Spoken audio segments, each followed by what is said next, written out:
Bom dia, graça e paz para todos. Hoje, como de costume, vamos estar falando sobre a nossa lição de número 5. O título da lição é A Promessa de Salvação. É a lição que nós vamos estudar agora neste domingo. Lembrando que são as lições da CPAD, tá? São essas lições que nós estamos estudando. E nesta lição de hoje, nós vamos estudar especificamente sobre como se deu, quais são os atos, qual é a nossa posição, como se deu essas promessas, essa promessa, como ela aconteceu, o que possamos fazer, o que nós fazemos para poder alcançá-la. E nós vamos estar aprendendo também sobre a justificação, sobre a regeneração, o novo nascimento e mais outras coisas no decorrer desta lição. Então pega a sua revista, pega a sua Bíblia, caneta, vai acrescentando referências para que assim você possa estar montando talvez no seu plano de aula, acrescentando mais alguma informação. E já de início, para aqueles que gostam de ler este livro, a Teologia Sistemática de Eurico, vai ajudar muito esta lição a respeito dessas promessas de salvação, tá? E aqueles que gostam de ler, você vai encontrar outros assuntos também bem relevantes, principalmente para aqueles que trazem estudos, para cultos de ensinamentos e conhecimento mesmo que você não traz os estudos, mesmo que você não aplique doutrinas, tem aquela questão de nós precisarmos conhecer, e esses livros nos ajudam muito. Então, é um livro muito bom, tem uma linguagem de fácil entendimento, de fácil compreensão, e muitas referências para poder lhe ajudar no entendimento. Bem, vamos lá. Fala o seguinte, o textuário da lição, está em João, capítulo 5, versículo 24, diz assim o textuário: na verdade vos digo que quem ouve a minha palavra e crer naquele que me enviou, tem a vida eterna e não entrará na condenação, mas passou da morte para a vida. Olha, a primeira condição para alcançar a salvação não é apenas o ouvir. Na verdade vos digo que quem ouve a minha palavra e crê, quem ouve e crê naquele que me enviou tem a vida eterna. Então não adianta nós sermos apenas ouvintes, é necessário nós sermos cumpridores desta palavra, é necessário nós crermos nela para que nós possamos então, desta forma, adquirir, sermos alvos dessa grande promessa que é de salvação eterna, tá? Muitos não creem, mas, como eu sempre falo aqui, existe uma vida eterna após a morte. Quando a morte física vem, o nosso corpo veio do pó, para o pó ele se retorna. O nosso espírito volta a Deus, porém a nossa alma prestará conta naquele grande dia. E é necessário que nós façamos as nossas escolhas aqui, para que quando chegar esse grande dia, a nossa alma não venha sofrer eternamente. A verdade prática, ela diz assim: a promessa da vida eterna é a maior bênção divina para todo aquele que crê em Jesus Cristo. A promessa da vida eterna é a maior bênção divina para todos aqueles que crê em Jesus Cristo. Somente para aqueles que crê. E a leitura em classe dessa lição, gente, está desenvolvida em cima de João, capítulo 3, do versículo 14 ao versículo 21. Eu não vou ler essa leitura em classe para poder a aula não ficar muito extensa, porque a gente tem muita coisa para falar, mas então vocês leiam, reflita, tá? Mas o versículo que eu quero deixar como base, tá lá em Marcos 16, versículos 15 e 16, que diz assim, e disse-lhes: ide por todo mundo, pregai o evangelho a toda criatura. Quem crê e for batizado será salvo, mas quem não crê será condenado.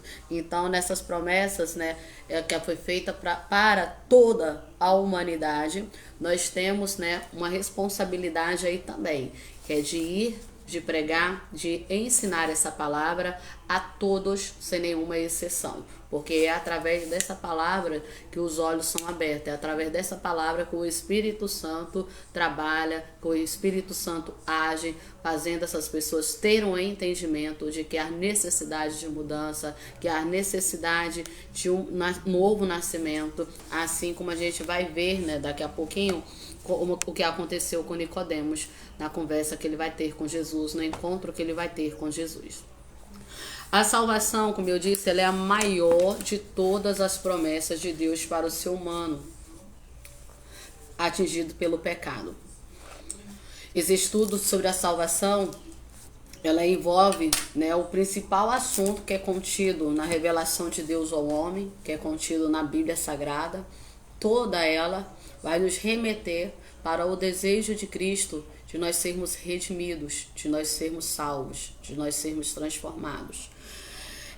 Nesta lição que nós vamos ver hoje, né, e nós vamos ver que a salvação, nos seus aspectos mais relevantes, tais como regeneração, como a justificação, como a santificação, como a perseverança dos salvos e outros temas necessários, na busca de uma visão mais ampla acerca da intervenção divina na realidade humana, visando que a libertação do homem do poder do pecado, do poder da carne e do poder do diabo.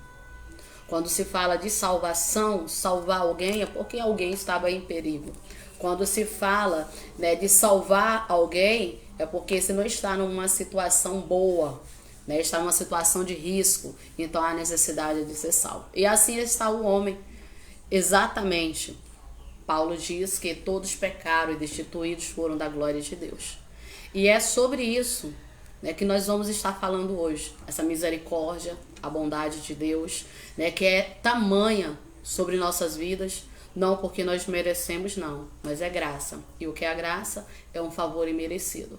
E todos nós podemos ser alcançados. Você talvez ainda não tenha sido alcançado, mas a porta ela ainda está aberta. A porta ainda da salvação ainda permanece aberta. Só que um dia ela vai se fechar. Então, talvez você não serve ainda ao Senhor, mas o Senhor tem um plano também para a sua vida, tem promessa de salvação para a sua vida. Então, fique também você conectado, escute, preste atenção, pega a tua Bíblia, porque eu tenho certeza que o Espírito Santo fará essa obra na sua vida também, porque assim eu creio, e aqui estou para cumprir um ide de Cristo, que é pregar, que é anunciar e ensinar essa palavra. E a Bíblia nos fala que a palavra dele não volta vazia, e eu tenho certeza que ao você ouvir, terá algum efeito na sua vida. Tá? Os irmãos chegando, eu não programei horário, gente, porque eu já falei, né? Já justifiquei porque quando programo. Bom dia, paz do Senhor, irmão Douglas, que o Senhor lhe abençoe. Vamos lá, gente. Estudar sobre a salvação é penetrar no mais importante tema, que permeia toda a palavra do Senhor, toda a Bíblia Sagrada, porque ela é uma promessa ímpar de Deus para toda a humanidade. Não é uma promessa feita apenas para partes. A Bíblia diz que é para todo aquele que crê, para todos aqueles que nele crê. Lá no livro de João nós lemos que Deus amou o mundo de tal maneira que deu seu Filho unigênito para que todos aqueles que nele crê não pereçam, mas tenham a vida eterna. A promessa para quem crê. Se você crê, você será alcançado, você irá participar dessa regeneração, desse novo nascimento. A doutrina da salvação ela leva o homem a conhecer quão grande é o amor de Deus para com o ser humano, desde os seus primórdios na face da terra, quando deu ouvido à voz do diabo e experimentou a queda espiritual, cujas consequências passaram para toda a humanidade. De quem estamos falando? De Adão e de Eva. Eu já falei sobre isso em outras lições. O Senhor fez o homem perfeito, fez o homem santo, né? Preparou todo o jardim, dando tudo o que ele necessitava para a sua vida, para o seu sustento, e o Senhor criou e determinou, deu uma ordem ao homem. Pode comer de todas as árvores, menos a que está lá no meio do jardim. Deu também liberdade, livre-arbítrio, poder de escolha. Nós não somos obrigados a fazer nada. Você tem liberdade para poder escolher. Ao caminho em que você quer andar, você tem liberdade para escolher. A quem você quer servir, você tem liberdade para escolher. Lembrando que só existem duas opções. Ou você serve a Deus, ou você serve o diabo. E talvez você se assusta, né? Que é isso? São as únicas opções. Quando eu sirvo a Deus, eu procuro agradá-lo e viver conforme a palavra dele me ensina. Tudo que eu faço diferente da palavra, quando eu resolvo, né, fazer os desejos da minha própria carne, ceder aos meus desejos, eu estou agradando ao príncipe deste mundo. A Bíblia diz que o mundo ele jaz no maligno. Quem é esse maligno? Satanás. O mundo estará a fazer aquilo que Satanás deseja, aquilo que ele quer. E tudo isso devido à desobediência de Adão e Eva lá no jardim, quando a serpente seduziu Eva a comer do fruto, né, fazendo com que ela comesse, dizendo que ela seria igual a Deus. Impossível alguém ser igual ao Senhor.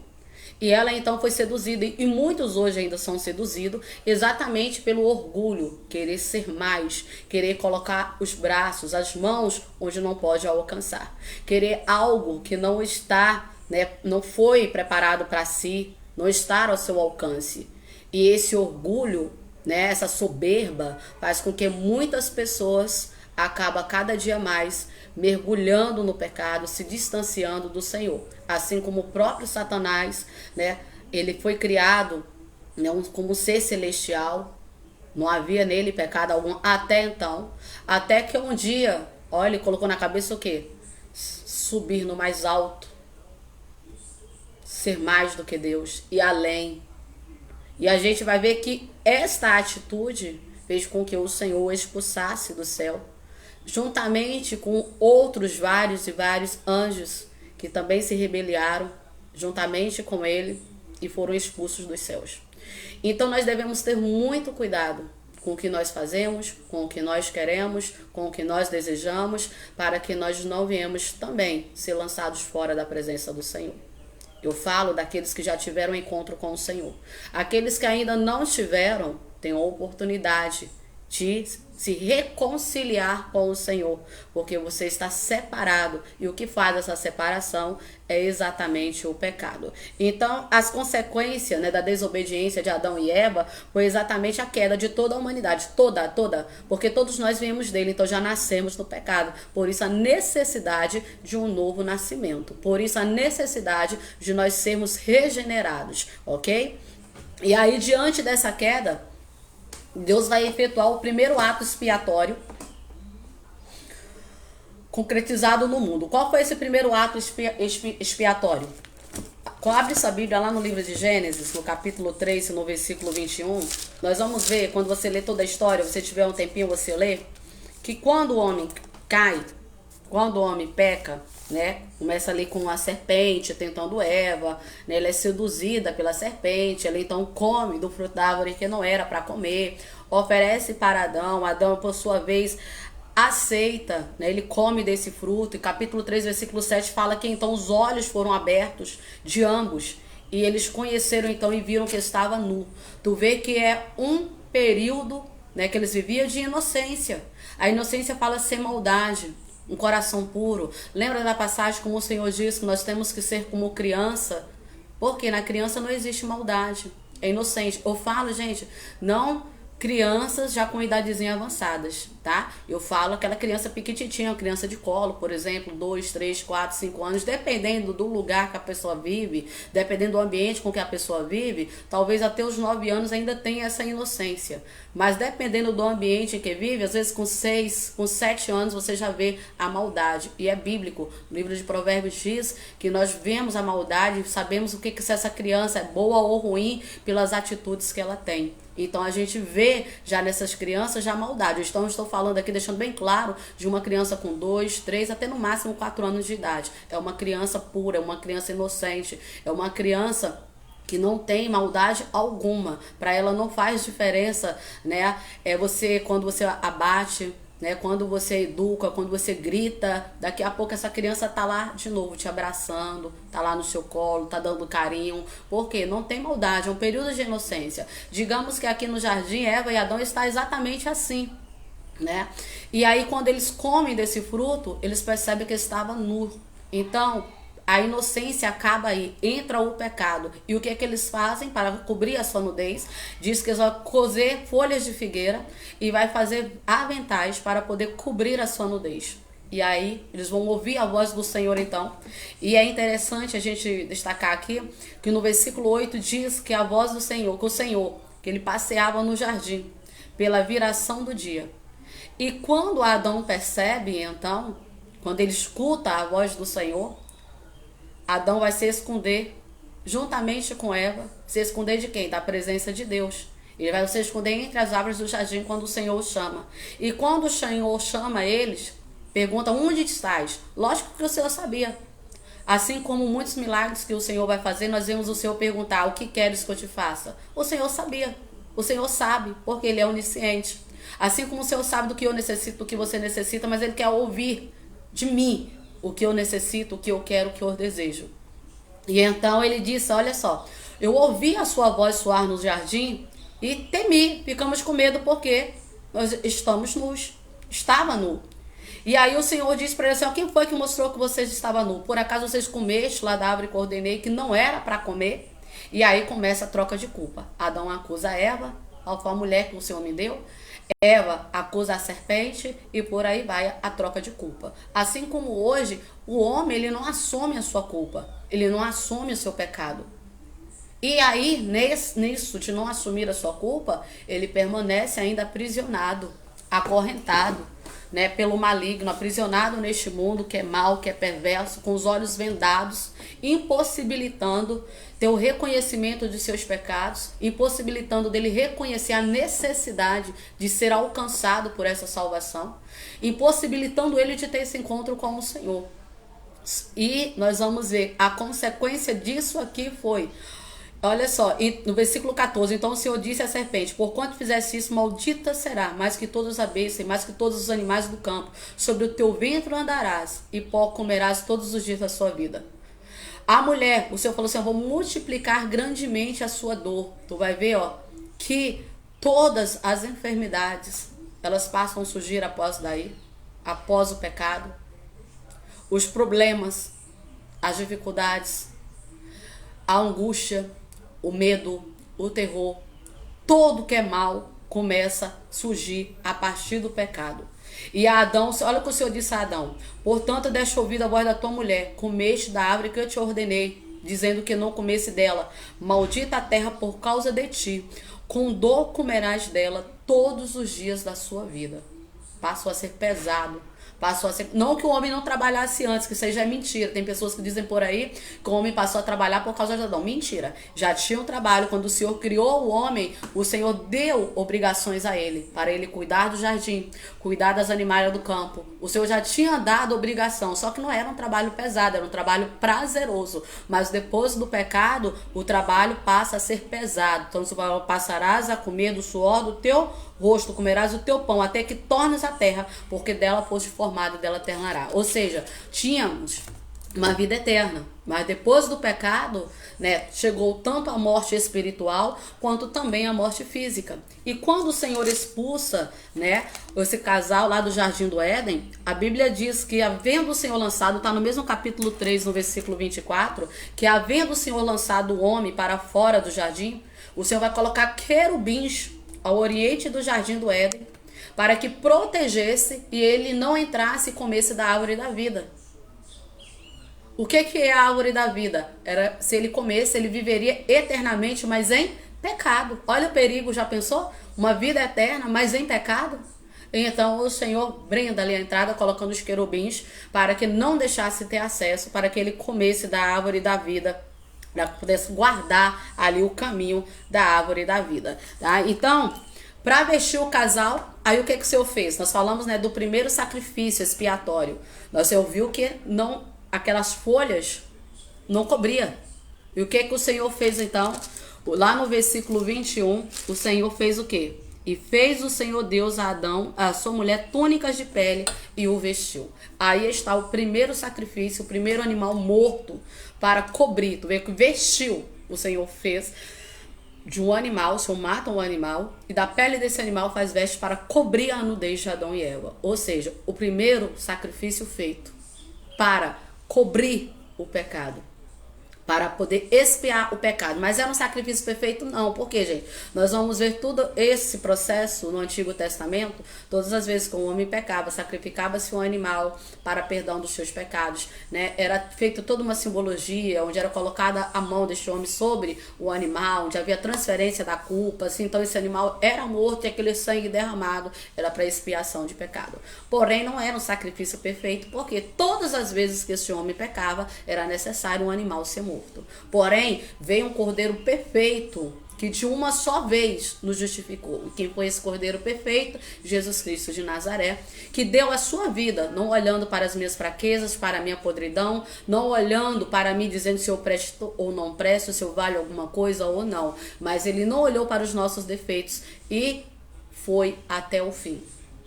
E então, essa expiação, né, quando o Senhor faz nessas vestes para vestir esse casal pecador, o que foi necessário? Imolar um animal inocente, derramando o seu sangue. Por quê? Pela culpa do homem, pelo pecado que o homem havia cometido. Da mesma forma, Jesus derramou o seu sangue para a remissão dos nossos pecados, para cobrir os nossos pecados. E por isso, nós vamos ver que Deus não aceitou a cobertura de folhas providenciada por Adão e por Eva para poder cobrir a sua nudez.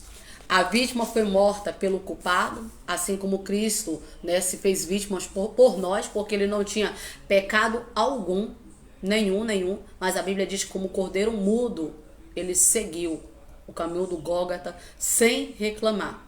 Aquele ato ali estava apontando exatamente para isso, para o sacrifício de Cristo, a semente da mulher, onde Gênesis 3:15 o Senhor diz que haveria de esmagar a cabeça da serpente. E esse ato foi feito exatamente ali na cruz do Calvário. Então, após a queda do homem, ele vai se espalhar pela terra, levando no coração, sim, a ideia de um Deus único, a ideia do Deus criador de todas as coisas. Com o tempo, os homens vão se distanciando da verdadeira adoração.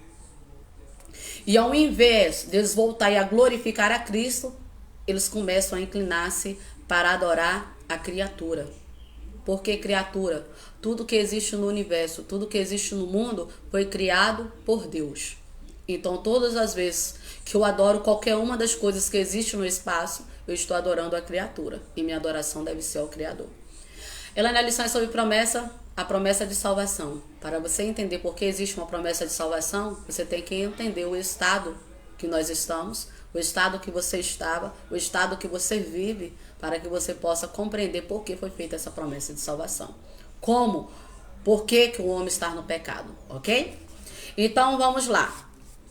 A idolatria foi a substituição de um Deus verdadeiro por um falso Deus. Isto é idolatria. E é por isso que quando nós lemos lá o Antigo Testamento, nós vamos ver em todo o tempo o Senhor condenando o povo, chamando de prostitutos, né, falando que prostituiu. Por que a prostituição? Porque eles tinham um Deus único. Eles conheciam, viram os milagres, viram o Senhor operar em todos os instantes, mas em um momento eles abandonaram ao Senhor, né, desfizeram esta aliança e fizeram aliança agora com deuses estranhos. Por isso que o Senhor está falando todo o tempo se referindo à prostituição, porque eu estou trocando ele por deuses estranhos, ok? E com o resultado disso tudo, o homem se afastar de Deus, o homem se distanciando de Deus dia após dia, o que vai vir a corrupção geral da humanidade, geral do ser humano. E aí nós vamos ver que a primeira consequência dessa corrupção, desse pecado, desse mundo perverso, da maldade do homem, né, vivendo de maneira insana, cada dia mais se aprofundando nos seus pecados, nós vamos ver que a primeira consequência disso foi a ira de Deus, exatamente na época de Noé, quando o Senhor então vai enviar o dilúvio, e apenas Noé e a sua família foi que escaparam. Depois do dilúvio, tá achando que o povo, mesmo sabendo o que tinha acontecido, aquelas novas gerações que foram geradas a partir de Noé, eles permaneceram fiéis sempre ao Senhor? Não. Novamente, o povo se vão se rebeliar. E aí vai ver o que? A confusão das línguas, quando se dá lá em Babel. O Senhor tinha dado uma ordem, o povo crescer, multiplicar, espalhar-se. Mas então eles querem fazer o quê? Uma torre. Essa torre tinha o propósito de chegar até o céu, onde eles também ficassem reunidos todos ali em um só local. E não era o projeto, o plano de Deus. Por isso o Senhor então fala assim: eu vou descer, ver o que esse povo está fazendo. De novo, tá, gente? Não tinha necessidade? Não. Mas quando o Senhor fala vou descer para ver o que eles estão fazendo, o Senhor está como se tá ali observando o homem, vendo as suas atitudes, mas o homem não está nem aí para ele. E aí então o Senhor vai fazer o quê? O que acontece? A confusão das línguas. A confusão das línguas, como que é? Cada pessoa, cada grupo começa a falar em línguas diferentes, de maneira que não vieram compreender o que estavam falando entre si. Então, devido a essa confusão de línguas, vai haver o que? Separação. Cada grupo com um tipo de língua vão para um determinado local e ali eles começam então a criar, a gerar uma nova geração em cima disso que foi gerado ali, essa confusão toda que foi gerada em Babel, com a construção da Torre de Babel. Depois disso, a gente vai ver que mesmo o homem se rebeliando, todos os instantes o Senhor está dando oportunidade para esse homem voltar para Deus. Depois da rebelião, o que vai acontecer? O Senhor vai levantar Abraão. O Senhor vai separar Abraão. Nós vimos a promessa lá em Gênesis 12, quando o Senhor manda Abraão sair do meio da sua família, que ele é idólatra, sair da sua casa, do meio da sua parentela e ir para um lugar que ele iria mostrar. Ou seja, o Senhor quer separação do homem. Ser santo é exatamente isso, separar-se daquilo que é profano. Porque o Senhor quer que nós sejamos um povo diferente. Não dá, e a gente vai falar mais na frente, eu ser uma nova criatura, mas continuar nas mesmas práticas da velha criatura. Tem que haver uma mudança. Por isso o Senhor fala, deixa claro para Abraão, saia da sua zona de conforto. Porque quem quer servir ao Senhor, não dá para ficar na zona de conforto não, gente. E nós vamos ver isso, né? Alguém no grupo, eu não me lembro agora, eu não vou citar o nome, mas é sempre alguém que está sempre, né, acompanhando os vídeos, postou algo que chamou a minha atenção, e são poucas as pessoas que têm essa coragem, quando ele fala, né, a respeito das pessoas que têm medo de levar essa verdade, né? E para poder agradar o homem, eles calam as suas bocas, né? E assim o homem está cada dia mais mergulhado no pecado. Os templos estão lotados de pessoas que não querem consertar as suas vidas, e muitos, para querer manter a quantidade de pessoas dentro da igreja, querer manter um bom dízimo, acaba passando a mão na cabeça dessas pessoas, não disciplinando, não corrigindo, trazendo uma mensagem para massagear o ego, lembrando que você vai ser culpado por isso, porque o Senhor vai cobrar de você. Então nós precisamos sair da nossa zona de conforto para anunciar o verdadeiro evangelho, o evangelho que transforma, o evangelho que liberta. É necessário você largar essa vidinha de querer agradar todo mundo em pecado e desagradar a Deus. Como Paulo diz, né, nós fomos chamados para poder agradar ao Senhor. Ele fala o quê? Que ele quer agradar a Deus e não ao homem. E aí o Senhor chama Abraão, fala assim, ó, sai aí do meio da sua parentela. E a gente vê que Abraão vai obedecer. E pela fé, porque o Senhor não o disse para onde ele iria, qual a terra que ele daria. Ele simplesmente deixou tudo e foi. Será que eu e você ia ter essa mesma coragem de deixar tudo e seguir Jesus? Uma ordem que ele deu sem saber para onde ia, sem saber qual era o destino. Jesus só falou assim, eu enfaixei paz de uma grande nação, vou abençoar aqueles que te abençoar, vou amaldiçoar aqueles que amaldiçoar. E como ele veria tudo isso acontecer? Obediência. A obediência, por isso vale a pena você abrir mão da sua vida material para servir ao Senhor. Vale a pena você entregar-se ao Senhor, porque enquanto você entrega, o Senhor está fazendo ou operando milagres na sua vida. Abraão sai estéril, sua esposa estéril, Abraão de alta idade já avançada, não tinha filho algum, e o Senhor falou que dele ia fazer uma grande nação. Olha a promessa do Senhor para a vida dele, e o Senhor não fez se cumprir. Adão já com 99 anos, Sara já com seu período de reprodução já tinha encerrado também, ainda estéril, e o Senhor fez a promessa se cumprir. Através dele, o Senhor fez e formou a nação de Israel. Então, o Senhor faz cumprir as promessas em nós a partir do momento que existe em nós a obediência. E aí nós vimos, o Senhor tirou ele lá daquela terra idólatra, né, que era chamada Ur dos Caldeus. De Abraão nasceu a nação israelita. E depois disso nós vamos ver os descendentes de Abraão, Isaac, Jacó, José, Moisés, que foi o libertador. O Senhor vai fazer, né, um pacto com Moisés, o qual ele vai te usá-lo para poder tirar o povo de Abraão, seus descendentes que ficaram ali 430 anos como escravos no Egito, e o Senhor vai trazê-los para a terra qual havia prometido. Então a gente vai ver que em todos os momentos, principalmente, olha só, Moisés, por exemplo, eu quero ressaltar aqui, que é descendente de Abraão, quando o Senhor lá no Monte Sinai, Deus proclama à nação de Israel seu pacto. De que forma? Na lei, dando para eles estatutos, mandamentos, para que eles viessem seguir. E qual era o propósito disso tudo? Que eles fossem uma nação diferente, um povo diferente. Que eles não viessem ter a mesma prática das nações que estavam ao seu redor, do povo que estava ao seu redor. Que eles não viessem ter a mesma prática daquelas pessoas os quais eles serviam lá no Egito, mas que eles viessem fazer diferença.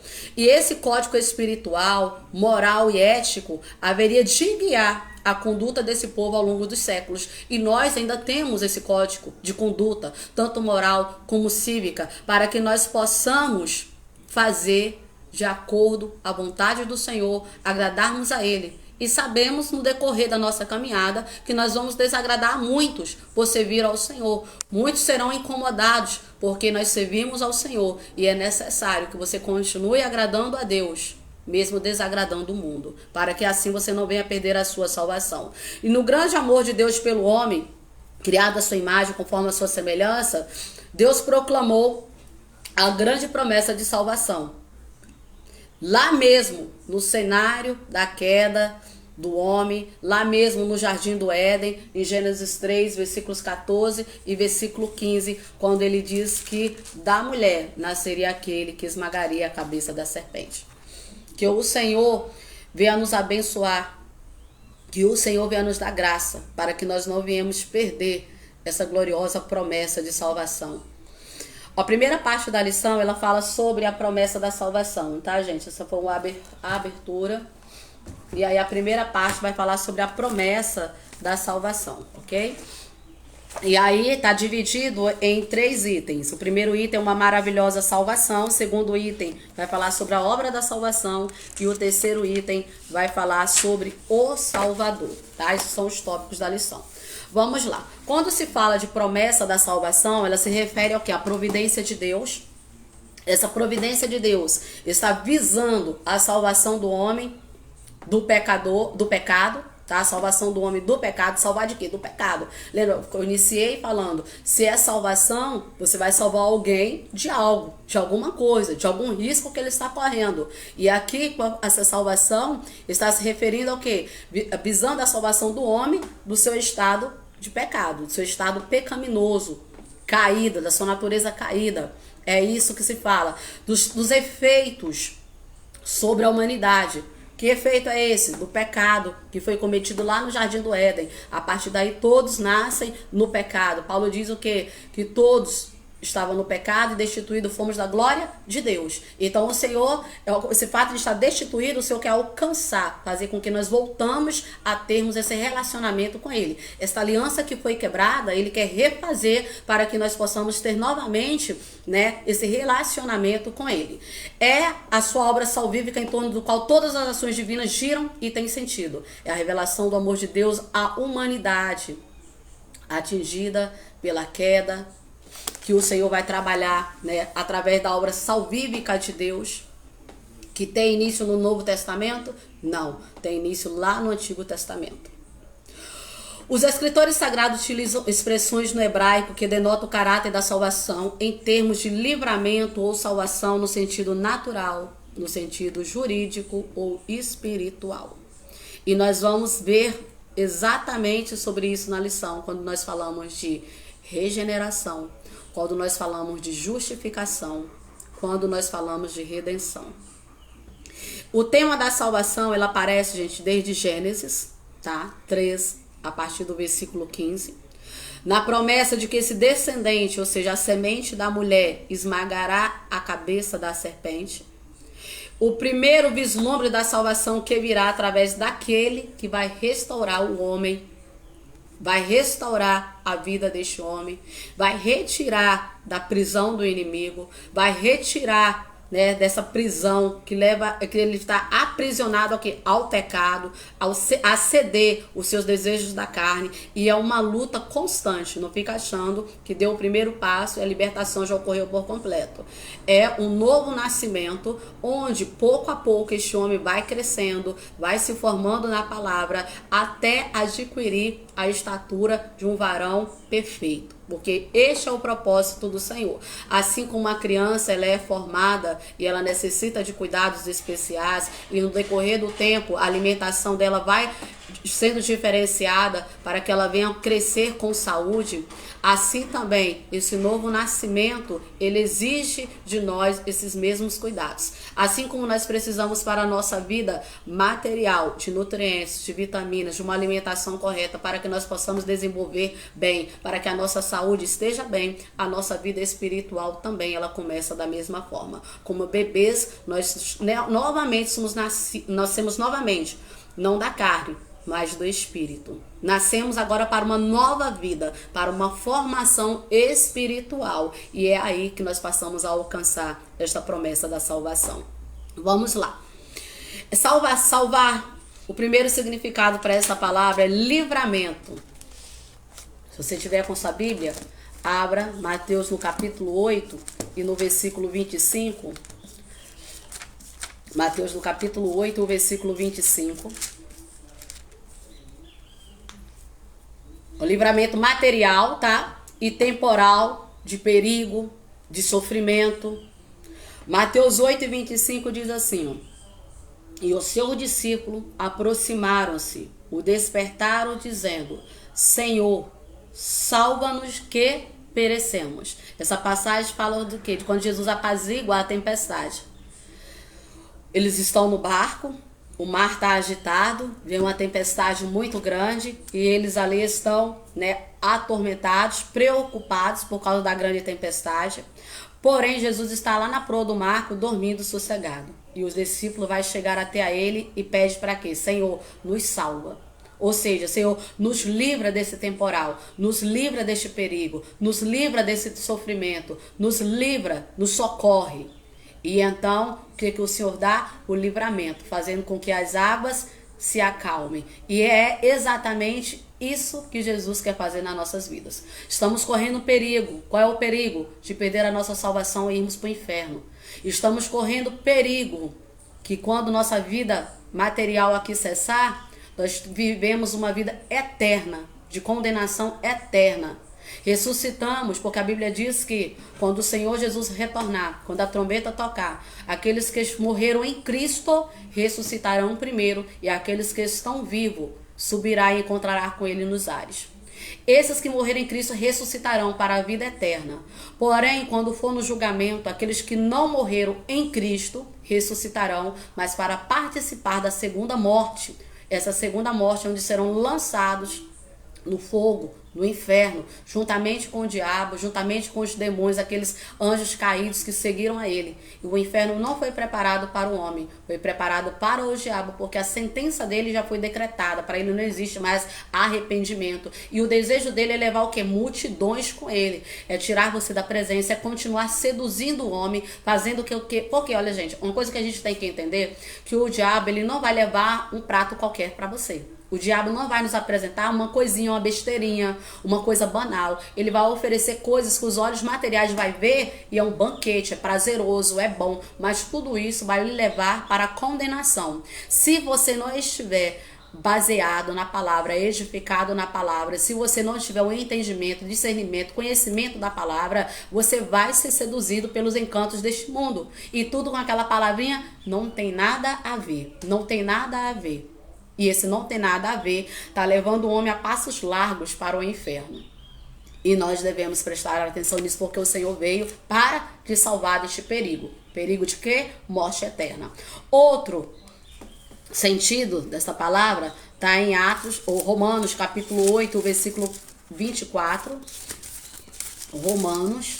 Se você quiser acrescentar as referências, porque nem todas tem na lição não, tá? Romanos 8, versículo 24. É interessante que a salvação espiritual e eterna, ela eterna, é concedida imediatamente por Deus. Imediatamente por Deus. Quando? Aqueles que creem no Senhor Jesus Cristo. Aqueles que são alcançados. Aqueles que são convencidos, né, da vida de pecado. E aí olha que Romanos 8:24 diz: porque em esperança somos salvos. Ora, a esperança que se vê não é esperança. Esperança que se vê não é esperança. Porque o que alguém vê, como esperará? Se você está vendo, você sabe que já é certo. A esperança você não. É algo que você almeja alcançar. Nós almejamos alcançar. Nós não vimos, mas nós cremos nele.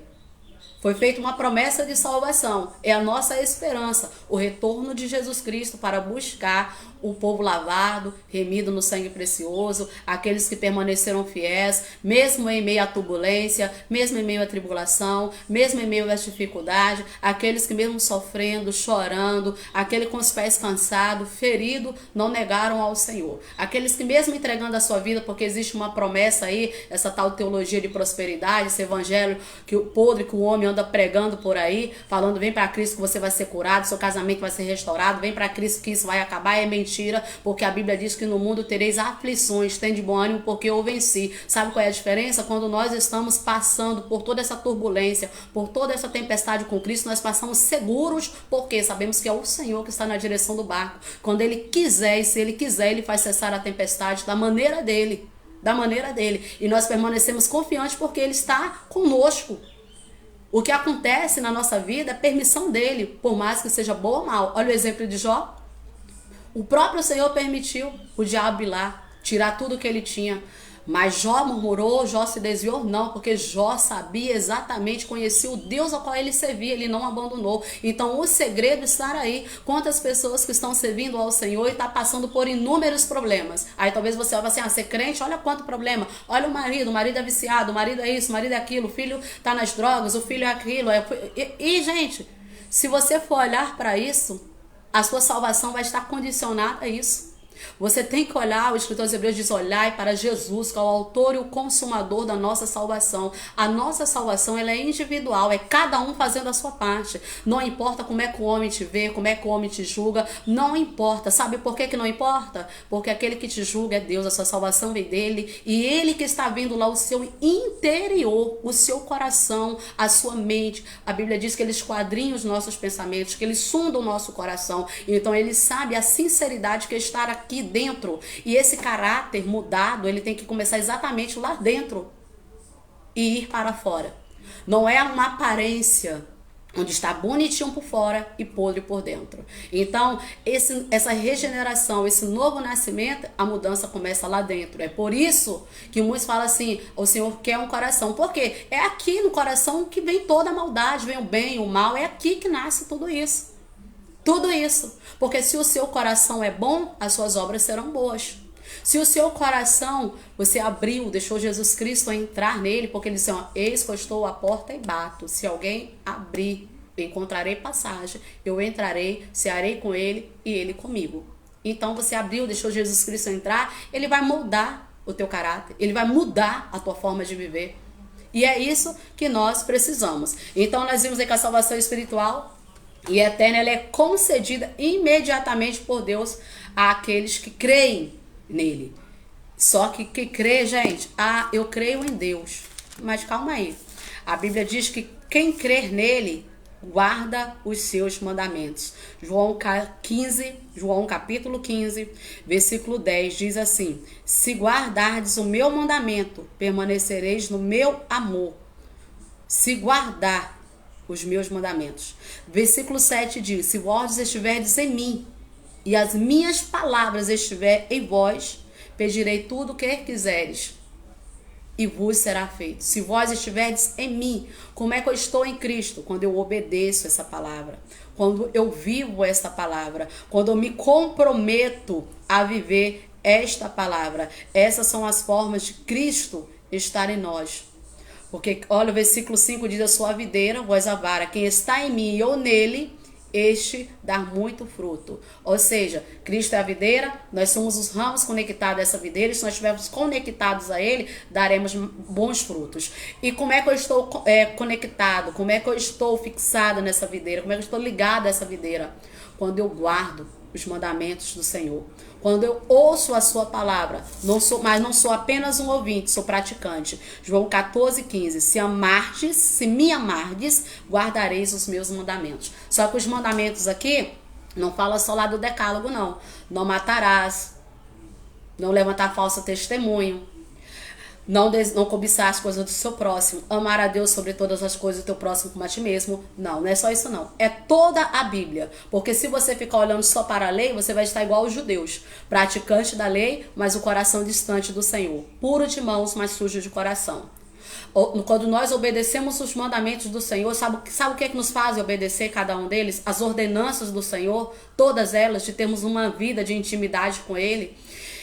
Quando nós olhamos para o sacrifício que Ele fez lá na cruz do Calvário e vimos o tão grande amor que foi manifesto. Imagine tudo que Jesus sofreu. Uma coroa de espinho na sua cabeça. Cada espinho daquele causa inflamação horrível. E a coroa tinha muitos espinhos. E foram fixadas na cabeça de Jesus. Bateram para aquela coroa, para aqueles espinhos entrarem na sua cabeça, no seu crânio. Cada chicotada que ele levou, a ponta do chicote tinha ossos, que ao bater no corpo arrancava pedaço da carne. Tudo aquilo ali era para mim, era para você, porque eu que sou o pecador, é você que é o pecador. Mas Jesus sofreu tudo aquilo. Cuspiram nele, debocharam, pegaram as suas vestes, rasgaram para fazer competição quem ia ficar.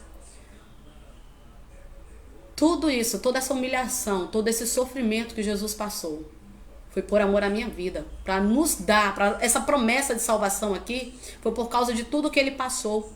Se fez maldito no meu lugar, porque aqueles que morriam, tinham uma morte de cruz, era para os piores, para as piores pessoas, para os piores tipos de pecados que eles cometiam. Gente, e Jesus passou tudo isso. Por isso que eles entregaram para os romanos, porque os romanos, né, entregava-se para ser morto no madeiro, os piores, vamos dizer assim, os piores bandidos, os piores tipos de coisa que o homem mau fazia, a condenação era a morte de cruz. E foi essa morte que o meu Jesus, o teu Jesus, foi morto. E o que nós fazemos para poder mudar? Nada. Para muitos esse sofrimento não faz nenhum sentido, porque você não tem o conhecimento da verdade. Mas ele veio para salvar. Vamos lá. O futuro livramento dos crentes na segunda vinda de Cristo para os seus santos constitui-se no livramento da ira de Deus a ser executado nos decrescentes ao fim desta era, como também o livramento da destruição eterna. O que é isso? Salvação. Quando Jesus Cristo retornar para buscar a sua igreja, quando a ira dele será derramada sobre a terra, e quem vai livrar? Como é que vão ser livres dessa ira? Aqueles que se arrependeram, aqueles que se converteram, aqueles que é converter, gente? É dar uma volta no sentido contrário, andar na contramão do mundo. É a estes, eles receberão esse livramento, serão salvos da ira futura. Serão salvos do poder do maligno. Porque nós não vamos falar diretamente sobre isso aqui hoje, mas uma outra oportunidade que Jesus der, nós falaremos sobre isso. Nós sabemos, aqueles que leem a palavra, que virá tempo onde só vai comprar e vender aquele que tiver a marca da besta. Ou seja, você vai ter que aceitar fazer o que Satanás deseja, para você comprar, para você vender, para você ter pão dentro de casa. Mas aqueles que servirem ao Senhor fielmente, aqueles que obedecerem a sua palavra, será guardado desta grande ira de Deus, deste momento de perseguição, este momento de tribulação. O Senhor guardará aqueles que abriram o coração e receberam esta palavra, tá? E outra coisa, essa salvação, tá? O crente, gente, individual, que apesar de perder o galardão no futuro, ele não perderá a salvação. Quando nós falamos de galardão, nós estamos falando de recompensa. as obras que aqui foram feitas. Você pregar o evangelho, você anunciar a palavra, você ensinar, você orar pelo enfermo, visitar os enfermos, você que toma conta de uma igreja, você que lidera grupos, você que faz parte de um ministério, que trabalha na obra de alguma forma, você será recompensado, terá um galardão. Mas aqueles que não fizeram, mas que procuraram também ter uma vida de santidade obedecendo ao Senhor, será salvo. Então, a salvação, ela não está condicionada às obras, ok? Que às vezes as pessoas confundem isso. Mas aquele que é salvo, automaticamente ele pratica boas obras. Por isso, no livro de Tiago, Tiago deixa claro que a fé sem as obras são mortas. Porque uma vez que eu sou salvo, eu sei das minhas responsabilidades e os meus compromissos. Então, as minhas atitudes que eu passo até agora a partir do novo nascimento é porque eu sou salva, sou alcançada por Cristo e preciso fazer essa diferença servindo ao Senhor Jesus. E o que acontecia lá em Tiago?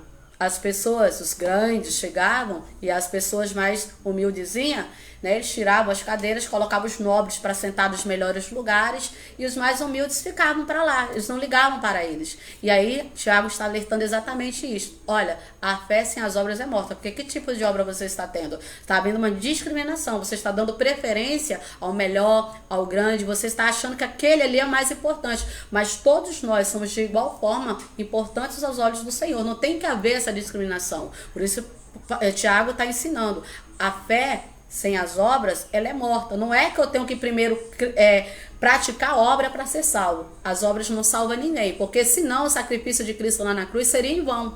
O que nos salva é a nossa fé salvífica lá no sacrifício de Cristo lá na cruz do Calvário. É isso que salva o homem. Não é eu não matar, não é eu não roubar, não é eu devolver o meu dízimo, não é seu bonzinho, não é minha bondade que vai me salvar, não. Não é o amor de Cristo que me salva. É o amor dele. E esse amor dele tem que me constranger a viver a verdade em todos os momentos, para que eu possa ser alcançada, né, por essa graça. Por isso que é graça, eu falei lá no início, favor imerecido. A gente merecia, nós merecíamos de forma alguma, mas ele nos alcançou, ok? O item 2 fala sobre a obra de salvação.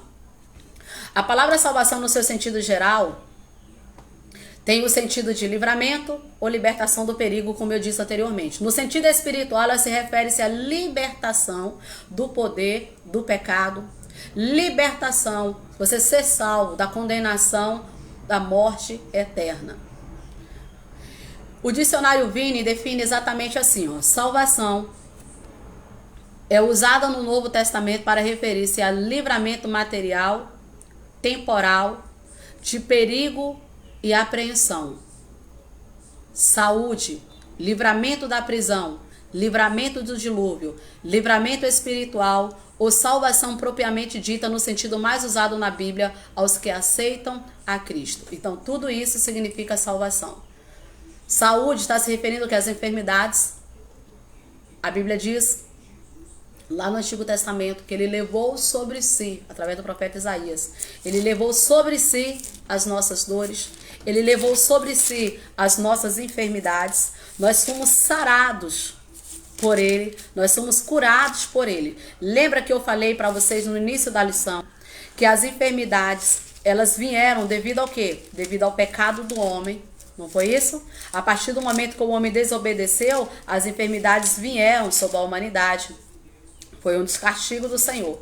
Mas quando Jesus Cristo morreu ali na cruz do Calvário, a Bíblia nos deixa claro que ele levou sobre si as nossas enfermidades e sobre as suas pisaduras nós fomos sarados, nós fomos curados. Então, o Senhor, ele continua, ele pode, ele cura, porque ele continua sendo o mesmo. A palavra dele não mudou, a palavra dele permanece sendo a mesma. Deixa eu responder aqui o povo, gente. A palavra dele continua sendo a mesma, verdadeira, não mudou de forma alguma. Então, por isso que você deve crer. Se você quer receber, tem que crer. E primeira coisa, mudança de vida, porque não adianta eu apenas querer e não ter mudança de vida. Vamos lá, Isaías no capítulo 53, o versículo 5, versículo 4, diz assim: verdadeiramente ele tomou sobre si as nossas enfermidades e as nossas dores, levou sobre si e nos reputamos por aflito, ferido de Deus e oprimido, mas ele foi ferido pelas nossas transgressões, moído pelas nossas iniquidades. O castigo que nos traz a paz estava sobre ele, e pelas suas pisaduras fomos sarados. Isso aqui foi tudo isso nós alcançamos com a morte de Cristo lá na cruz do Calvário. Através da morte dele é que nós alcançamos todas essas bênçãos, todos esses livramentos em nossas vidas. Por isso que vale a pena nós obedecermos ao Senhor, vale a pena nós sermos fiéis ao Senhor, vale a pena, mesmo você sofrendo, gemendo, chorando, continuar servindo e adorando ao Senhor Jesus. Vale a pena você permanecer firme até o final, porque a Bíblia diz que é aquele que perseverar até o fim será salvo. Não é você perseverar apenas por um momento, não. É até o fim, se você será salvo. Então, que você persista, que você persevera, que você lute pela sua salvação, porque é o bem mais precioso que o homem pode alcançar, é a sua salvação, ok? Vamos lá. O terceiro item fala sobre o Salvador. Salvador quer dizer o quê? Libertador. Conservador também, ok? Lucas, no capítulo 1, versículo 47, nos fala assim, ó. Lucas, capítulo 1, e versículo 47.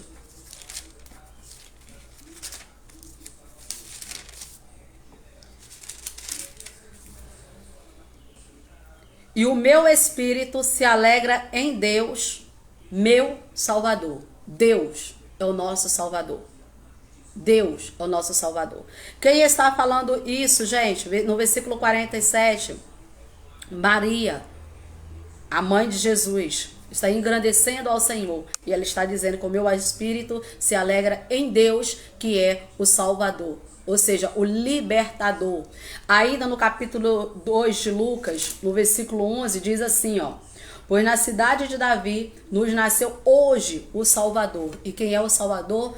Cristo Jesus, aquele que morreu lá na cruz do Calvário. É dele que vem a nossa salvação.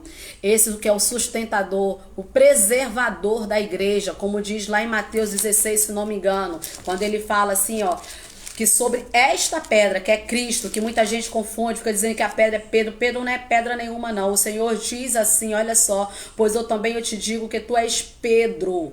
E sobre esta pedra, está se referindo aí, não é essa, referindo a pedra, não. Falando, esta pedra edificarei a minha igreja, e as portas do inferno não prevalecerá contra ela. Ou seja, porque ele é o Salvador, ele é o libertador, ele é o conservador, é ele que é o sustentador da igreja aqui na terra, porque tudo vem dele e é para ele toda a honra e toda a glória. Então, ele que é o Salvador, a nossa salvação está condicionada a ele, a nossa morte lá na cruz do Calvário.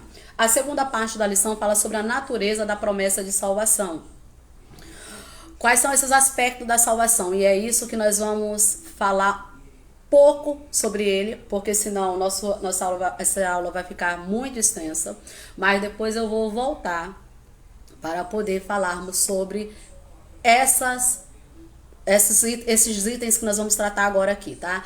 De forma separada. Justificação, regeneração, tá? E nós vamos falando pouco a pouco para que as pessoas possam compreender sobre cada uma desses itens, tá bem? Para não ficar nenhuma dúvida, para que você possa aplicar lá na sua aula no domingo.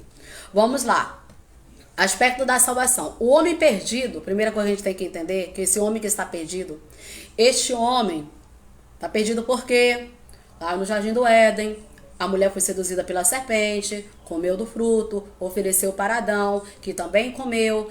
Ali naquele momento, a queda do homem, pecou contra uma ordem que o Senhor tinha dado. Então, este homem que agora está perdido, ele não tem condição nenhuma de aproximar-se de Deus por causa do seu pecado. Não tem. Ah, mas como assim não tem? Como é que eu estou servindo? Calma aí. Por que não pode? Primeiro que ele agride a santidade do Criador e provoca uma ira divina. Por que agride? Pecado fala de sujeira, de coisa podre. Lembra da lepra? Tá assim, leproso. E como é que o leproso tinha que ficar? Isolado, distante de todo mundo. Não convivia nem com a sua família, porque era considerado impuro. Assim está o estado deste homem que pecou, deste homem perdido, deste homem que ainda não se reconciliou com Deus. O seu estado é assim. E somente com o derramamento do sangue inocente, que foi esse sangue, o sangue de Cristo, que é possível haver a salvação deste homem, desse ser humano caído. E a salvação, ela nada mais é do que uma demonstração, ao mesmo tempo, de amor e também de justiça de Deus. Amor e justiça. Por quê, gente? Amor e justiça.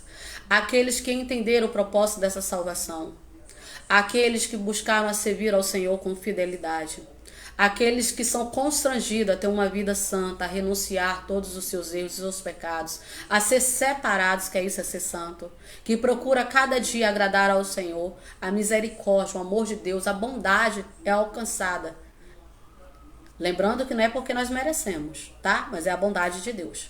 Mas aqueles que derem as costas, que permanecerem recusando, né, aceitar, a servi-lo, continua com o coração endurecido, será também alvo de quê? Não do amor, mas da ira, da justiça de Deus. E aí vem aquela frasezinha que todo mundo fala, mas o Senhor fala que ama o pecador, que ele não ama é o pecado. No momento da condenação, o pecado não vai ser retirado, separado do teu corpo e lançado ele no inferno. Não.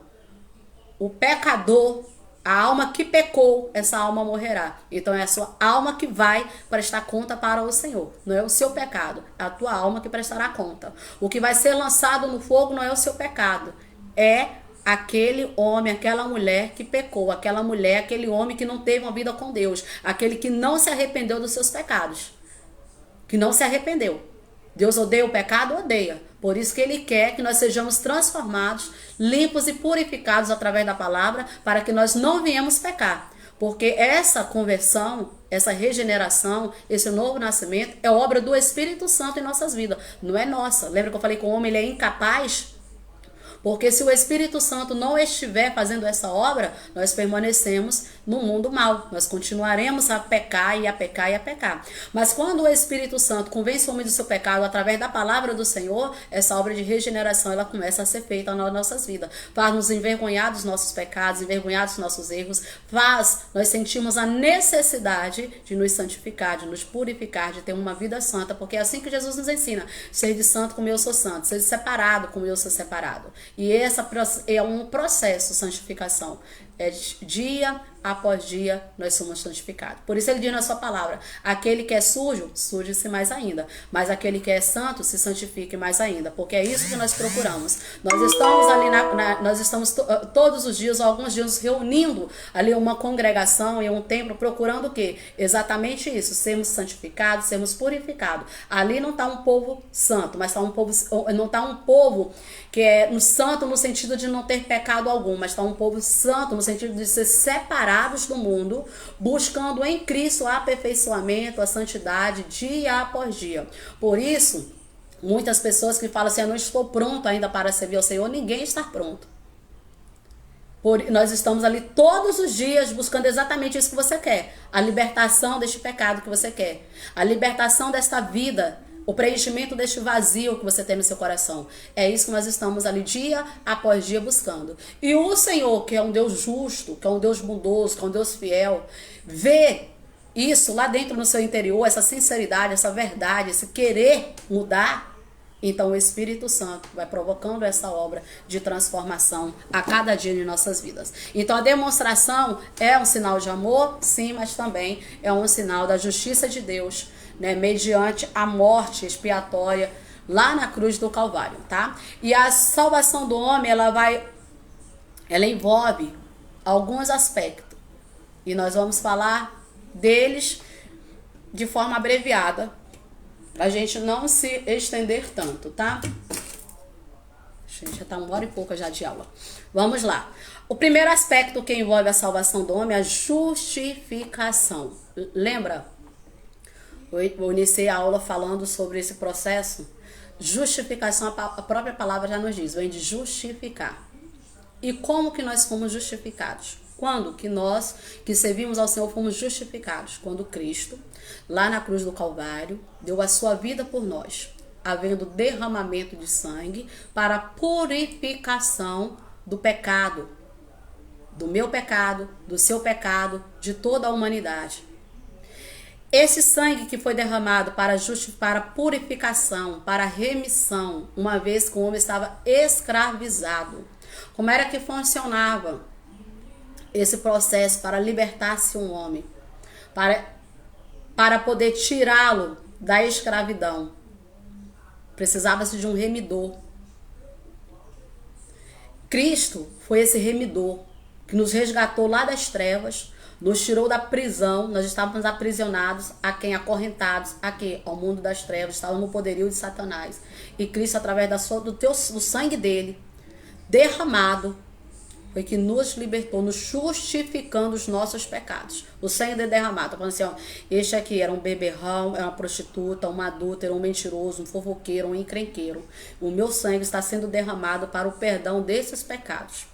E o Pai, lá do céu, vendo este sacrifício, o Senhor então aceitou aquele sangue, o Senhor recebeu aquele sangue derramado, justificando assim os nossos pecados, justificando as minhas falhas, justificando os meus erros. Toda essa vida de iniquidade foram justificados por ele e através dele. Irmão Carlos Monteiro chegando, a paz do Senhor, irmão Carlos, um bom dia, que o Senhor lhe abençoe. Vamos lá.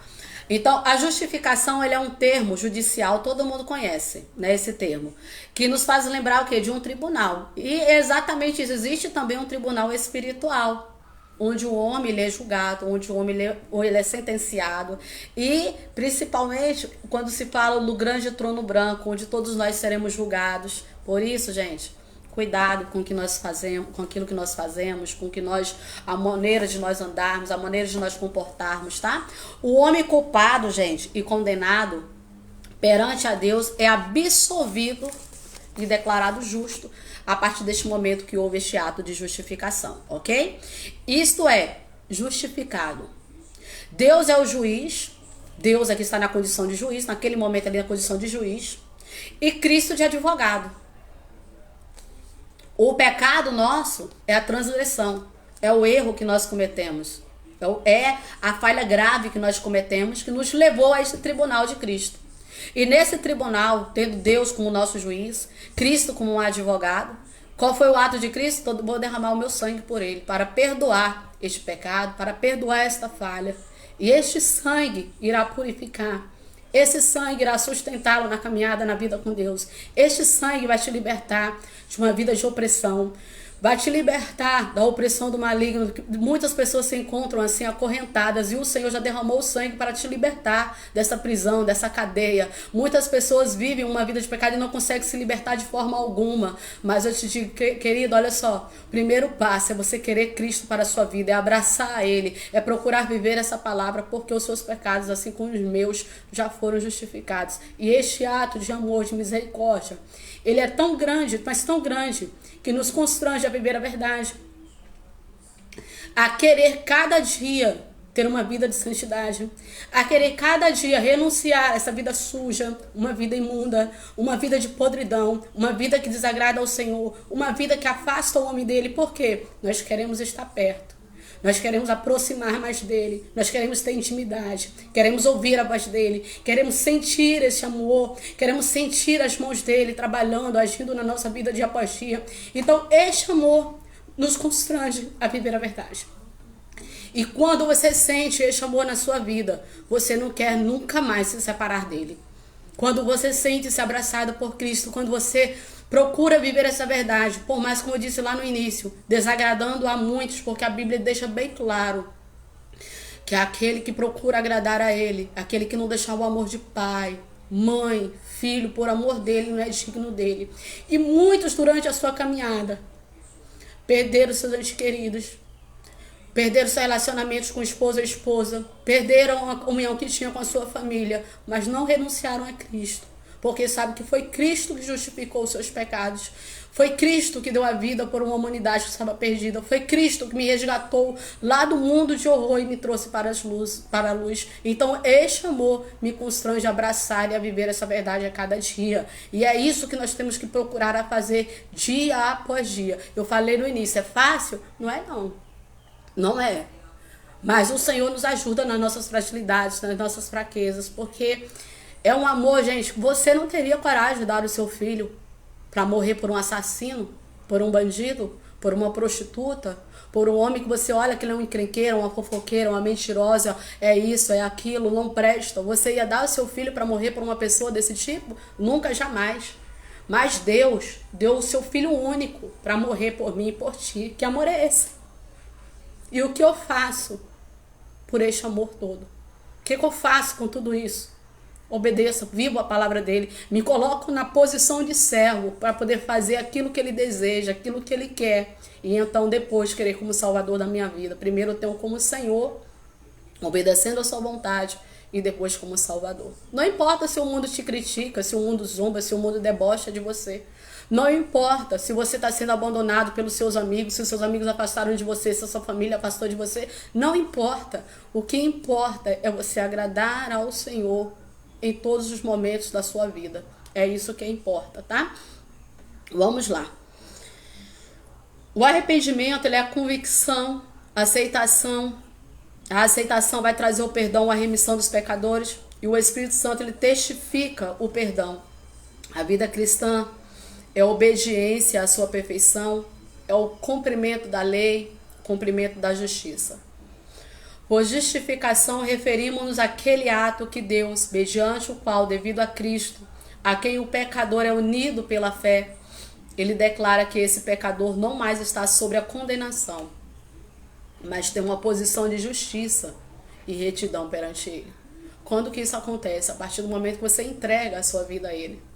A partir do momento que você está disposto a servir a ele. Como aquele filho pródigo, que chegou um momento, ele pede a sua herança ao seu pai.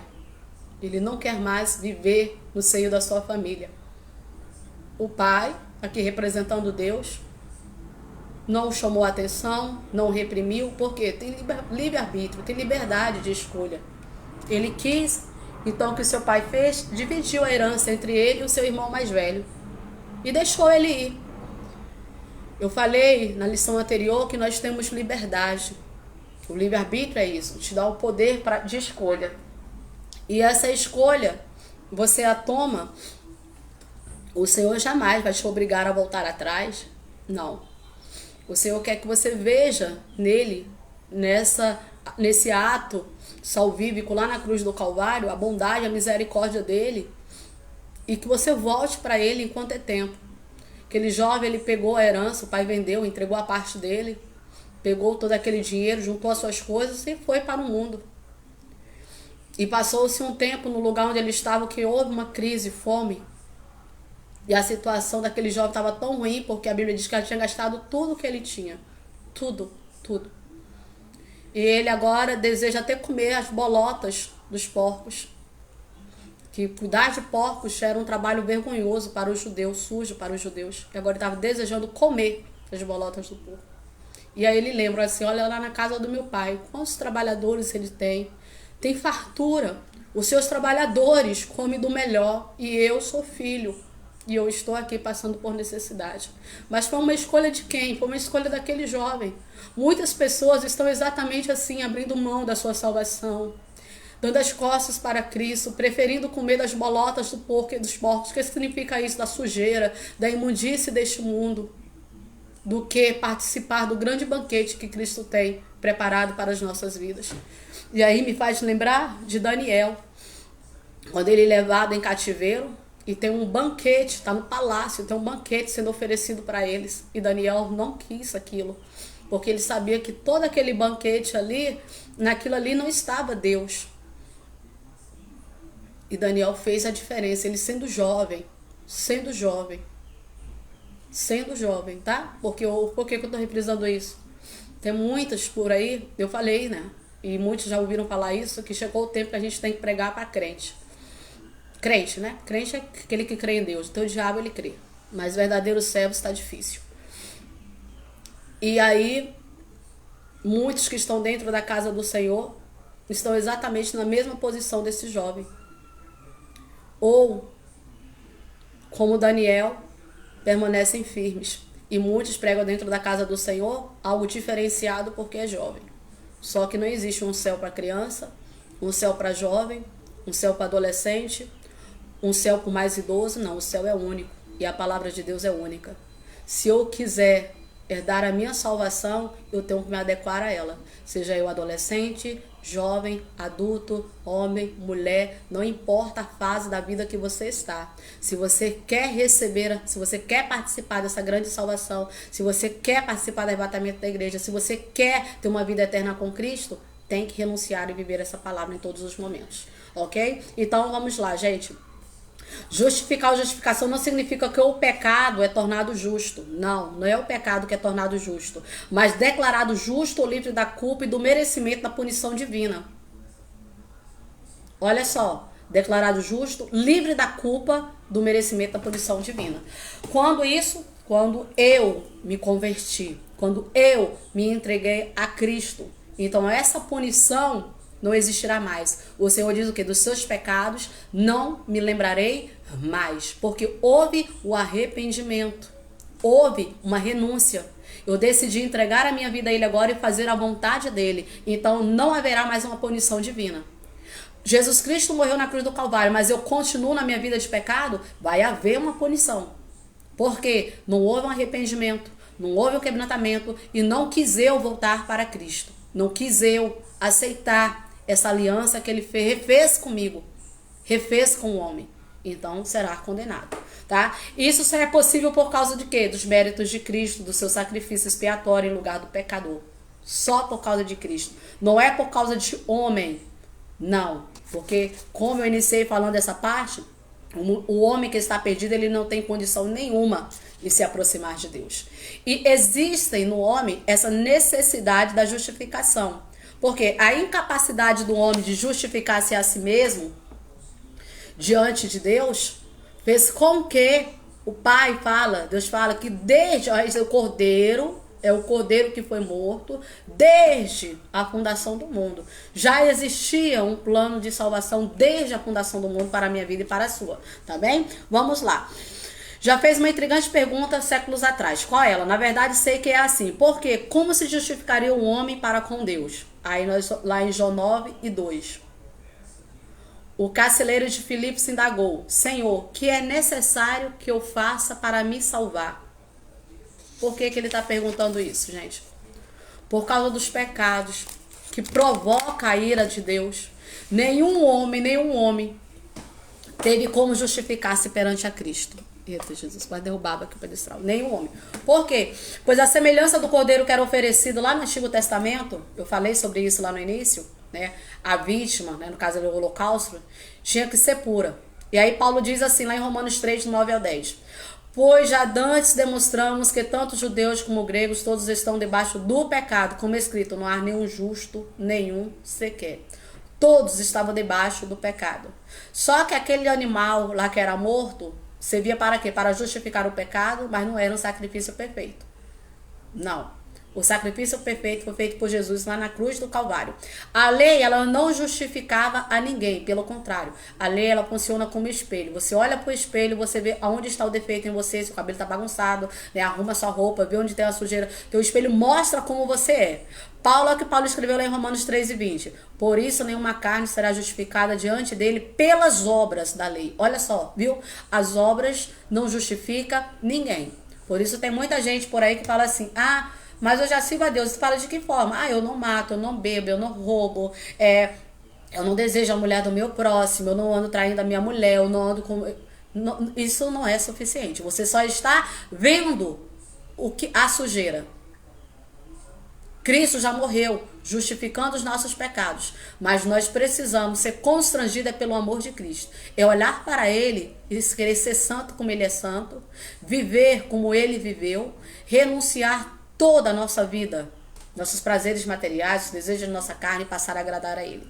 Porque, gente, pela lei vem o conhecimento do quê? Do pecado. Assim como você olha para o espelho e vê como você está, através da lei você tem o conhecimento do pecado. A lei mostrava essa intenção do pecado, mostrava as suas consequências, mas ela não tinha poder para justificar o pecado. Não tinha. É como você está em um sinal, você está dirigindo, você parou porque o sinal ficou vermelho, aí você para. Mas se o sinal não estivesse funcionando, se não tivesse sinal ali, o que você ia fazer? Ia passar direto. Mas aquele que tem Cristo, que aceitou Cristo com Cristo Jesus como Salvador da sua vida, ele não precisa de um sinal para mostrar que ele está errado, porque o seu próprio consciente já acusa que ele está errado e ele olha para Cristo e vê que Cristo é santo e ele precisa também ser santo. Ele não precisa de um espelho mostrando o erro dele, porque no seu coração ele deixou Jesus Cristo entrar e ele se incomoda todas as vezes que ele vê que aquilo não é certo, que aquilo não é correto, que ele não deve prevalecer naquele caminho. Assim como o Senhor diz de Jó, era um homem reto, temente a Deus e desviava-se do mal. Jó diz o quê? Que eu fiz aliança com os meus olhos para não olhar para as virgens. Ou seja, Jó sabia que a sua carne é fraca, que ele podia vacilar. Então, ele fez uma aliança. O que é aliança? Um pacto. Não vou olhar para não ceder. Da mesma forma, pessoas que têm um vício em bebidas, pessoas que vivem de prostituição e outros pecados que por aí vai. Salmo 1 nos orienta o quê? Bem-aventurado o varão que não se assenta, que não se detém, que não para na roda dos escarnecedores, que se assenta na roda dos escarnecedores, que detém no caminho dos pecadores, mas antes tem o seu prazer na lei do Senhor e na sua lei, medita dia e noite. É afastar-se do que é mal, afastar-se do que é ruim, porque eu olho para Cristo e vejo. Em Cristo existe santidade e Ele exige de mim santidade. Eu sei que minha carne é fraca e se eu for para esses meios, eu posso acabar pecando, eu posso acabar me sujando. Então eu me afasto, porque isso não agrada ao Senhor. E a própria palavra do Senhor nos ensina a viver desta forma, ok? Vamos lá. Os pecados, eles são perdoados, gente.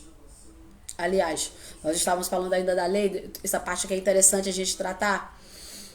Gálatas 2:16, Paulo deixa claro essa necessidade, a incapacidade, na verdade, da justificação da lei, tá? Abre aí no livro de Gálatas, capítulo 2 e o versículo 16. Sabendo que o homem não é justificado pelas obras da lei, olha só, sabendo que o homem não é justificado pelas obras da lei, mas pela fé em Jesus Cristo. Fé em Jesus Cristo. Temos também crido em Jesus Cristo para sermos justificados pela fé de Cristo e não pelas obras da lei. Porquanto pelas obras da lei nenhuma carne será justificada. Pelas obras da lei nenhuma carne será justificada. É claro isso. E ainda em Gálatas 3:10, olha o que diz.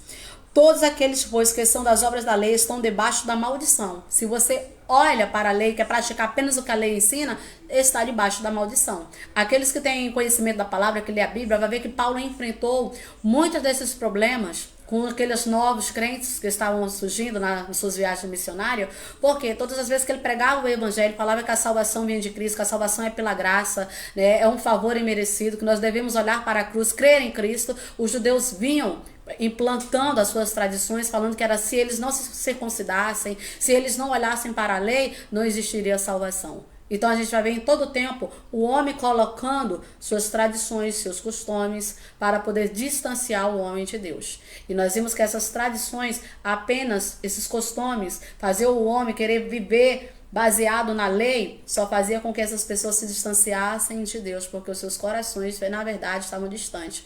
Tanto que foram os próprios judeus que condenaram Jesus. Foram os próprios judeus que mandaram Jesus para a cruz. Eles não tinham conhecimento da palavra.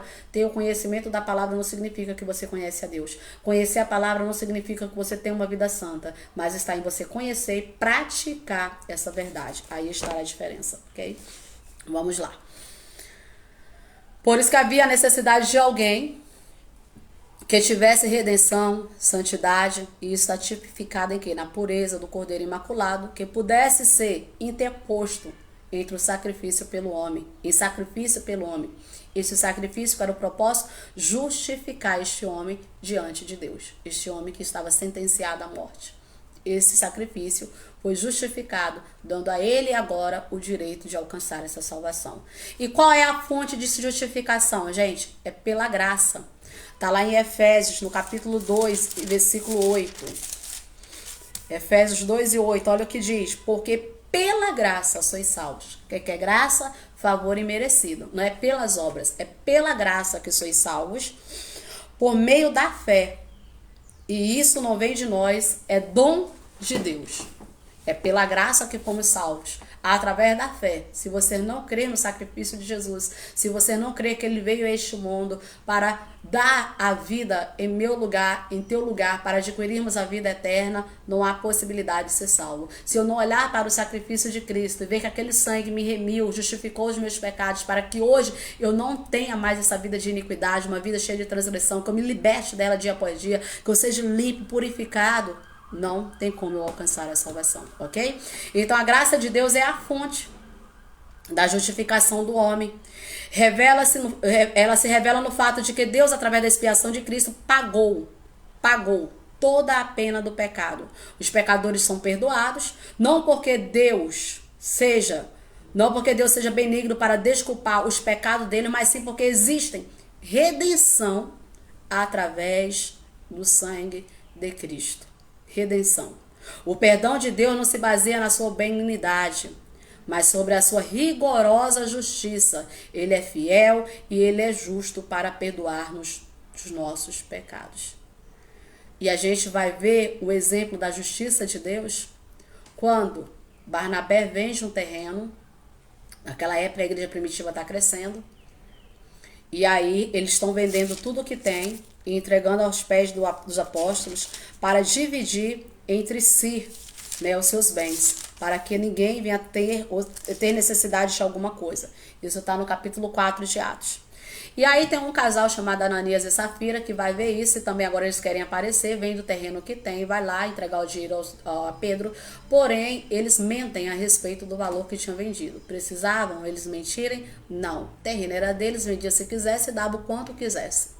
E no momento da mentira, olha, eu falei o quê? Aqui Jesus Cristo já tinha sido morto pela remissão de nossos pecados. Eles entregam, né, parte do dinheiro com mentiras. E no mesmo momento, Ananias é morto. Pedro diz o quê? Não mentistes a mim, mas mentistes ao Espírito Santo. Momento depois chega a sua mulher com a mesma mentira. Também é morta. O que é que nós vamos ver aí? O perdão de Deus, ele não vai se basear na benignidade, na bondade de Deus, não. Mas sobre a sua justiça. Deus é um Deus justo. A justiça de Deus foi ali feita. Porque o homem tentando enganar o homem. Porque a Deus, o homem não engana. Por isso, tem muitas pessoas que estão brincando com Deus, estão debochando, estão zombando, estão dizendo ser o que não são, estão dentro da casa de Deus perdendo tempo numa vida falsa de santidade. E o Senhor está vendo. Muitas pessoas estão no leito de hospital, muitas pessoas desceram à sepultura, muitas pessoas estão com seus lares destruídos, estão com inúmeros problemas e não conseguem parar para ver como tem sido a sua vida. Não estou dizendo aqui que todas essas coisas que vêm acontecer sejam por causa do pecado. Porém, a Bíblia nos diz que aquilo que nós plantamos, nós iremos colher. Então, talvez você esteja passando por essa situação, uma dessas situações. Então, pare para analisar e veja como é que está a sua vida espiritual. Vê o que você tem feito. Vê se você não tem brincado com o Senhor. Porque esse mesmo Deus que operou aqui, ele continua sendo o mesmo. É o mesmo Deus que mata. É o mesmo Deus que tira, que dá saúde. É o Deus que tira a saúde, que coloca a enfermidade. Ele não mudou. Então é necessário, gente, nós entendermos isso. Porque o Senhor também, ele é rigoroso na sua justiça. É rigoroso, não é porque nós tivemos os nossos pecados justificados que nós vamos brincar com a palavra do Senhor, não. Ok? O meio dessa justificação, como eu falei, é por meio da fé, né, que ela se dá. Porque a lei, ela não justifica o pecador. Somente a justiça de Deus é que pode fazer isso. O homem, ele é incapaz de demonstrar essa justiça e é, na verdade, um fruto do Espírito. Ou seja, se é um fruto do Espírito, só é capaz de nós desenvolvermos quando nós deixamos o Espírito Santo trabalhar em nós. E o Espírito Santo, ele não trabalha em um templo imundo. Nós somos templo do Espírito Santo e esse templo, ele deve estar adornado, limpo, para que o Espírito Santo possa trabalhar. Se há sujeira, essa sujeira vai abafar a ação do Espírito Santo. Então não vai haver obra do Espírito Santo, mas assim obras da carne, ok? Vamos lá. Então o meio da justificação é somente por meio da fé que nós somos justificados. As obras, elas não salvam ninguém, como eu já falei. Paulo deixa isso claro, ele fala que as obras não justificam a nossa fé. Tiago também, Tiago 2:22, você pode ler, anota, lê, tá? As obras, elas são resultados da nossa fé em Cristo. As obras é a prova de nossa fé, é a consumação da nossa fé.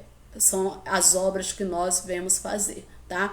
Paulo condena, na verdade, as obras da lei. Quando eu falo Paulo está sendo aqui usado pelo Espírito Santo ao escrever todas essas palavras, tá? Tiago, ele exalta as obras que não são resultados da fé. Ele deixa isso claro, tá? E Paulo refere-se à salvação no seu início, que depende exclusivamente da fé em Cristo. Fé.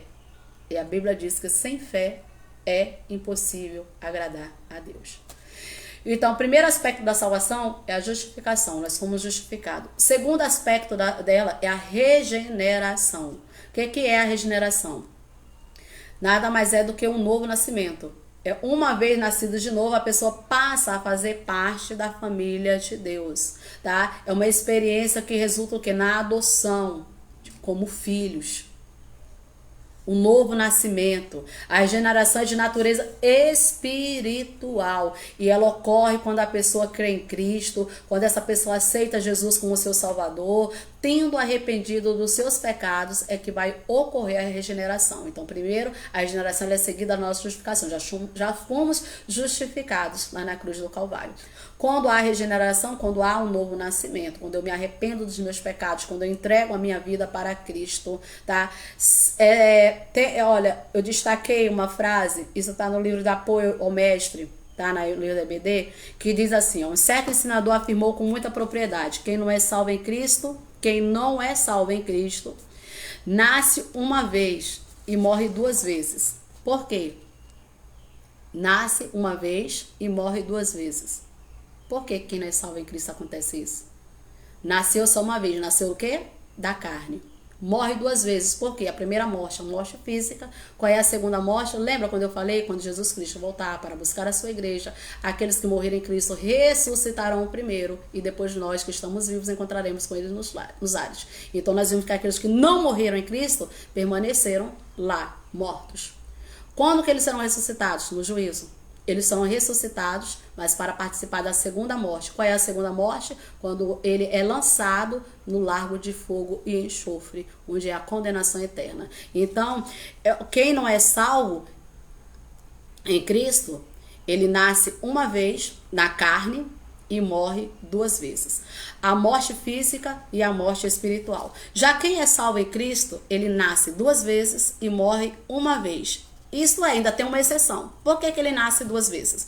Primeiro o nascimento carnal, né, quando você foi gerado pelos seus pais carnais. E depois o nascimento espiritual, quando você entregou a sua vida para o Senhor. Morre, né, só uma vez. É a morte física.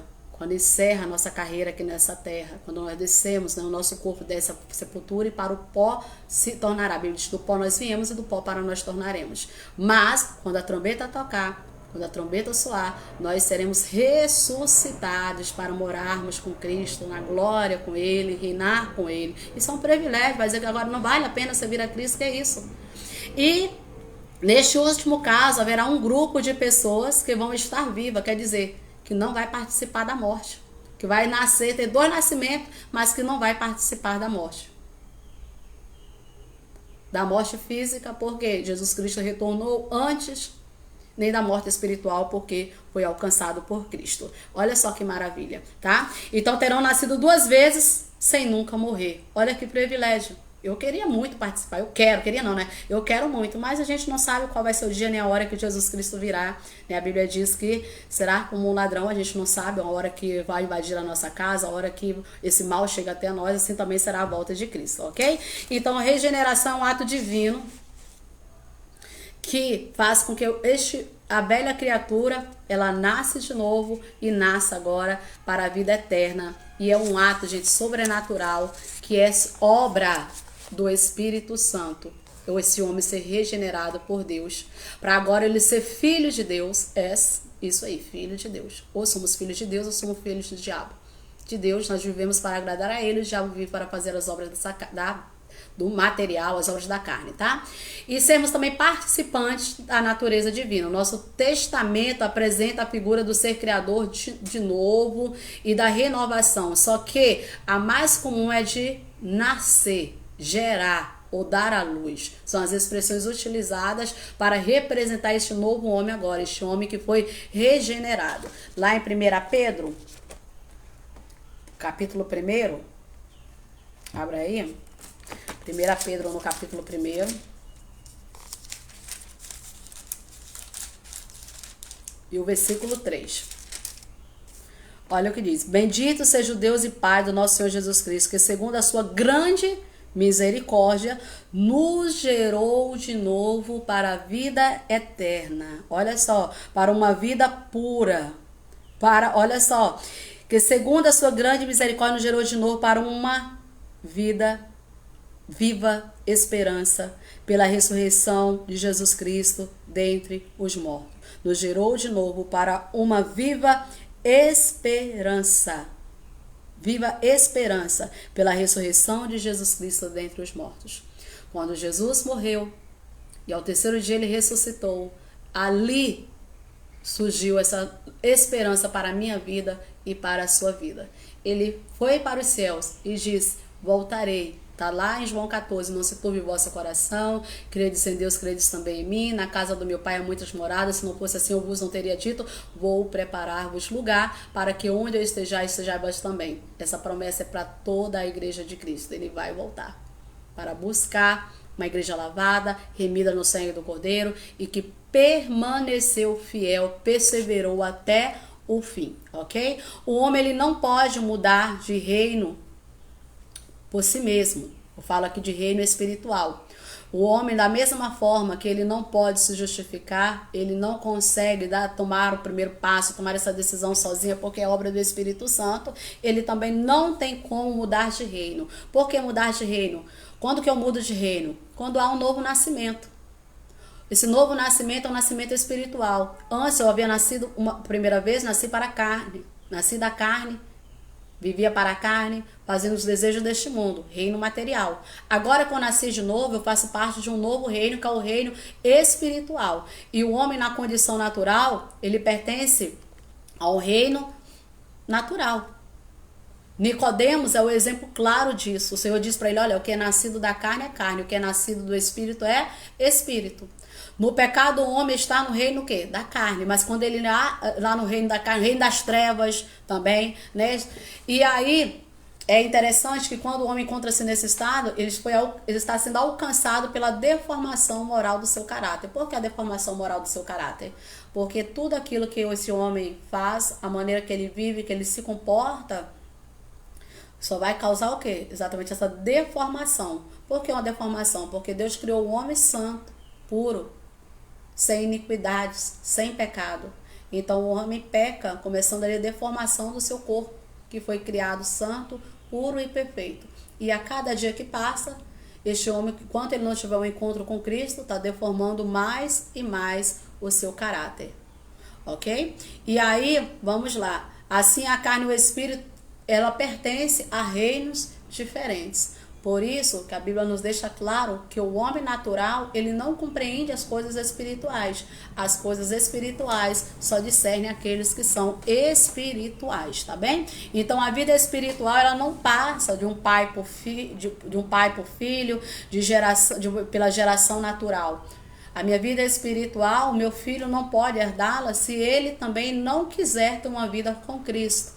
Eu gerei um nascimento carnal, mas esse nascimento espiritual vai depender dele, no decorrer da sua caminhada, se ele vai aceitar Jesus Cristo como Salvador da sua vida, como Senhor da sua vida, tá? Então não é algo que se passa de geração para geração, por isso a nossa responsabilidade de ensinar a criança o caminho em que deve andar. Provérbios é claro, ensina a criança o caminho em que deve andar e ainda que envelhecer dele não se desviará. Então é a nossa responsabilidade em ensiná-lo e fazer com que ele caminhe em direção a esse novo reino agora, um reino espiritual. Porque filho de crente não é crente. Coloca isso. Às vezes é filho de crente. Não. Calma aí. Você vai ensiná-lo ele na palavra do Senhor, vai ensiná-lo a andar nos caminhos do Senhor, e vai chegar uma fase na vida dele que ele vai decidir agora o que ele vai querer para a vida dele. O que ele quer, servir a Cristo ou ao mundo. Lembrando, eu não sei se você usa essa regra, mas para mim ela funciona dentro da minha casa. Enquanto estiver dentro do meu teto, vivendo do meu sustento, enquanto for meu dependente, estiver dentro da minha casa, é o que eu quero. Agora, quando estiver lá fora, aí faz o que quer. Mas a minha casa é extensão de adoração ao Senhor. E eu não aceito nada diferente do que seja para servir ao Senhor, para agradar ao Senhor, seja a área que for. A área que for. Então, nós como pais, nós devemos ter essa preocupação. E a partir do momento que quiser tomar a sua vida, ser independente, sair da porta da minha casa para fora é problema. Mas enquanto estiver, né, na minha responsabilidade, é responsabilidade minha criar e zelar para que possa também adquirir, né, esta salvação. Vamos lá, mostrando o caminho e não obrigando, porque não são obrigados, ninguém é obrigado a servir ao Senhor, não. Tem que querer. Porque se eu for obrigado, não adianta, eu não vou adquiri-la. Eu tenho que ser de livre e espontânea vontade. Lembra a questão do livre-arbítrio, né? Então, o homem, ele se encontra como? Qual é o estado do homem? Morto espiritualmente. Está morto nos seus delitos, está morto no seu pecado. Só que Jesus Cristo, ele veio para poder exatamente dessa vida espiritual. E essa vida é dada através da regeneração, através do novo nascimento, através dessa regeneração espiritual. O que é que Jesus disse para Nicodemos? Aquele que não nascer de novo não pode ver o reino do céu. Esse novo nascimento é regeneração, é nascer da água, é nascer do Espírito, é nascer para Cristo agora, é sepultar aquela velha criatura, aquele velho homem e ter uma nova vida agora, mas para agradar apenas a Deus, ok? A natureza do homem é uma natureza perversa, é uma natureza carente de santidade, isso é fato. E a Bíblia deixa claro em Hebreus 12:14 que sem a santidade, sem a santificação, o homem não pode ver a Deus. Lembrando novamente, ser santo é ser separado do quê? Das coisas deste mundo, tá? O homem, ele tem tendência a fazer o que é mal. Tem tendência a não fazer o bem. Aí o homem acha que, por quê? Dou uma cesta básica. Passo na rua, vejo uma pessoa carente, dou um dinheirinho para ele, né? Faço algumas doações. E aí ele acha que pronto, ele é um homem bom. A Bíblia diz que a nossa justiça não passa de um trapo de imundícia. E o que é um trapo de imundícia, gente? Vocês sabem o que é um trapo de imundícia?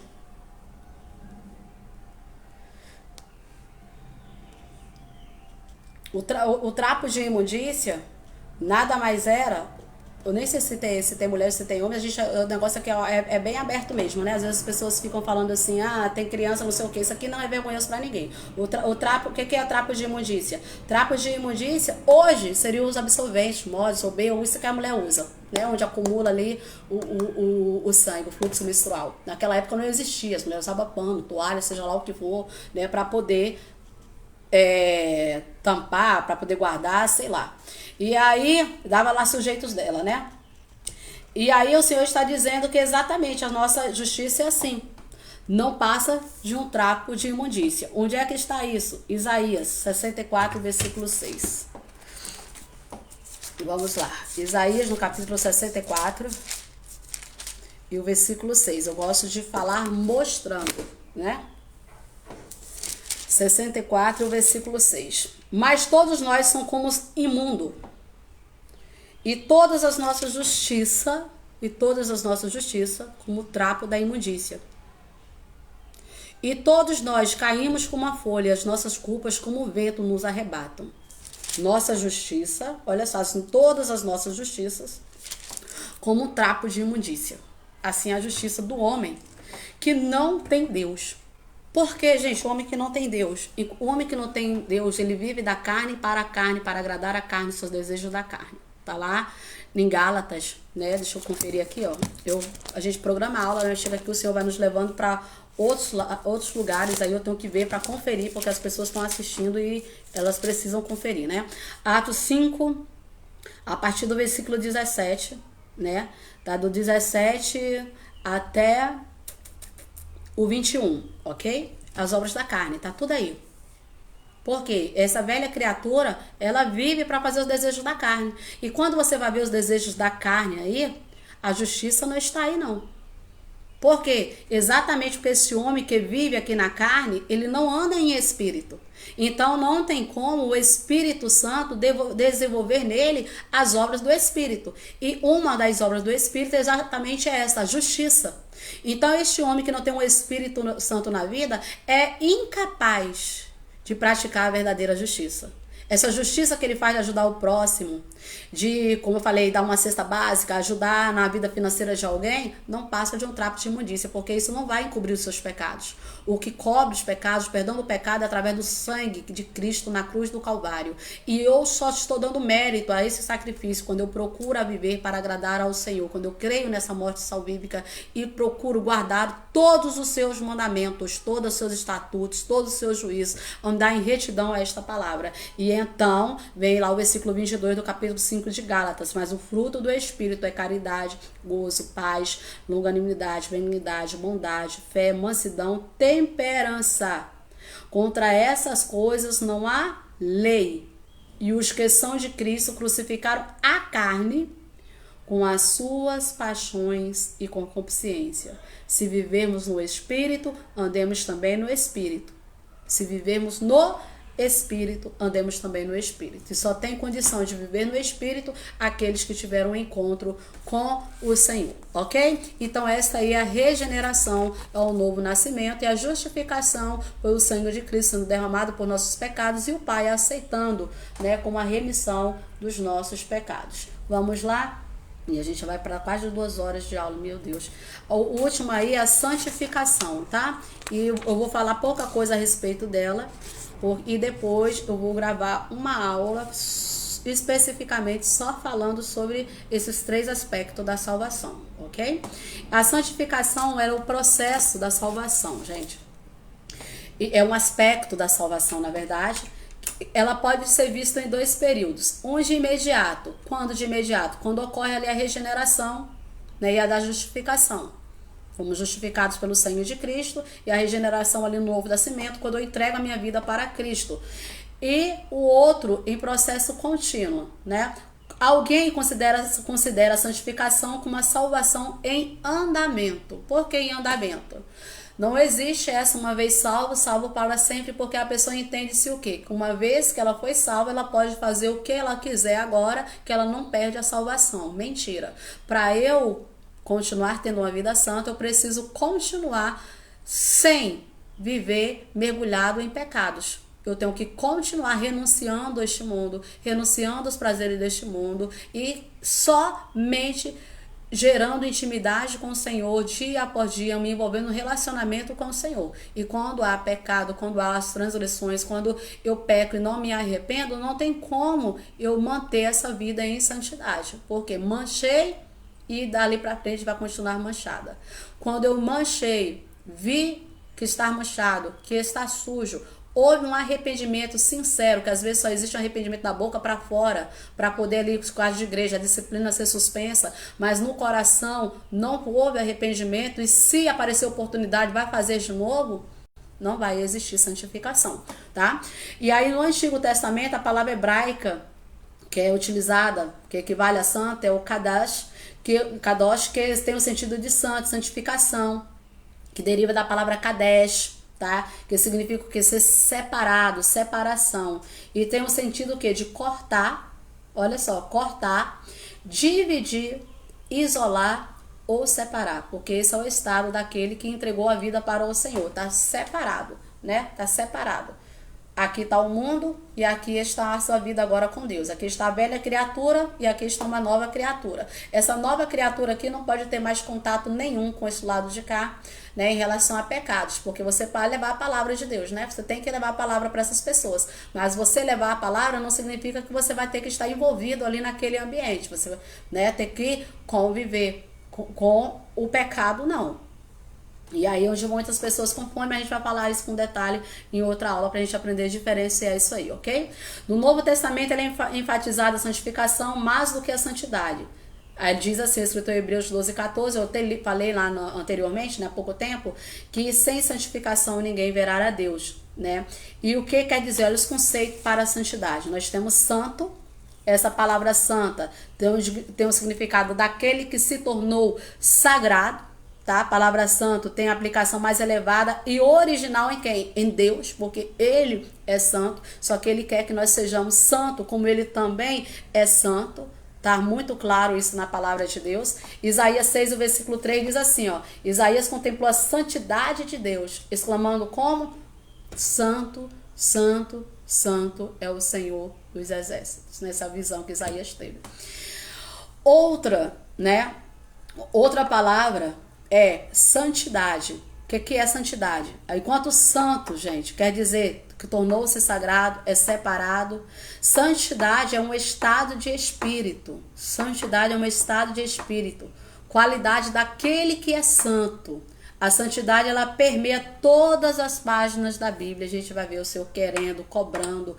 Principalmente quando a gente lê a história da nação de Israel, a gente vai ver isso claramente. E a santidade, ela continua sendo indispensável no relacionamento entre um obreiro, entre os seus liderados, para que possa fazer a diferença. Porque, querendo ou não, o Senhor manda nós olharmos apenas para Cristo, que é o autor da nossa salvação. Mas as pessoas estão olhando para nós que está ali na frente dos trabalhos. E nós precisamos dar exemplo. 1 Tessalonicenses 3:13 diz assim, ó: para confortar o vosso coração, para que sejais irrepreensíveis em santidade diante do nosso Deus e Pai, na vinda do vosso Senhor Jesus Cristo, com todos os seus santos. Então é necessário sermos santos, demonstrarmos essa mudança de vida, para que as outras pessoas possam ver em nós a diferença e ser constrangidos também a fazer essa diferença, né? Nós precisamos testificar do Senhor. Outra coisa, qual é a natureza dessa santificação? Eu falei que ela é um processo espiritual, ela tem início lá na nossa convenção e deve prosseguir em toda a nossa caminhada, em toda a nossa vida, em toda a vida do crente, até a morte. Tá? Esse encontro com Cristo lá na sua vinda, é necessário a gente permanecer santo em todos esses momentos, tá? A falta da santificação, ela vai anular todo o efeito da generação, todo o efeito da justificação. Lembra que eu falei? É o sangue de Jesus que justificou os nossos pecados, e a regeneração é o novo nascimento. É o momento ali que nós entregamos a nossa vida para Cristo, nós fomos regenerados, nascemos de novo, estamos começando ali a nossa formação espiritual, nosso crescimento espiritual. E se não houver, se não haver em mim esse desejo de me santificar, vai anular todos esses efeitos, tanto da justificação quanto da regeneração. Não tem como eu dizer que eu sou um novo homem se eu não quero me santificar. O sangue de Cristo que foi justificado, foi derramado para a justificação do meu pecado, não vai ter nenhum efeito em mim, porque eu continuo querendo esta vida de pecado. E aí ela tem algumas fases. Tem a fase inicial, que vai ocorrer juntamente com a regeneração e a santificação. Ao mesmo tempo que nós somos regenerados, houve um novo nascimento. Novo nascimento, lembra lá do bebezinho? Nasceu, tá crescendo lá, 2, 3, 6, 8 meses, 1 ano, 2 anos, 3 anos, né? Cada processo, né? Não sabe andar, precisa de alguém para poder tá carregando ele para cima e para baixo. É um novo convertido, ainda não sabe andar, não tem conhecimento da palavra, né? Tá tomando leitinho, a gente tá dando para ele ali o conhecimento básico da palavra. Daqui a pouco a gente já dá uma madeira, um mingauzinho, uma coisa mais forte para ele. Assim também é a vida do crente. Daqui a pouco ele começa a engatear, daqui a pouco ele começa a dar os primeiros passos, tropeça, levanta, e daqui a pouco ele consegue andar firmemente. Mas porque tá alimentando com alimento saudável, comida saudável. Qual é esse alimento saudável? É a palavra, para ser enraizado. Cada vez que ele come dessa palavra, a raiz dele vai crescendo, e quando vem os problemas, ele tá lá firme, porque tá firmado na rocha, tá? Então tem um período inicial, tá bem?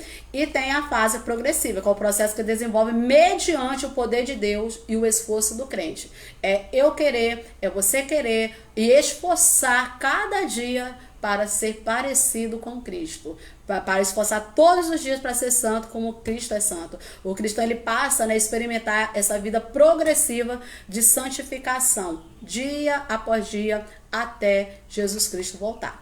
Lembrando que há crentes que são carnais, tá? E esses crentes estão arriscando a perder sua posição diante de Deus. Por isso, gente, a gente tem que vigiar. E há os santificados em Cristo Jesus, que ele chama de santos.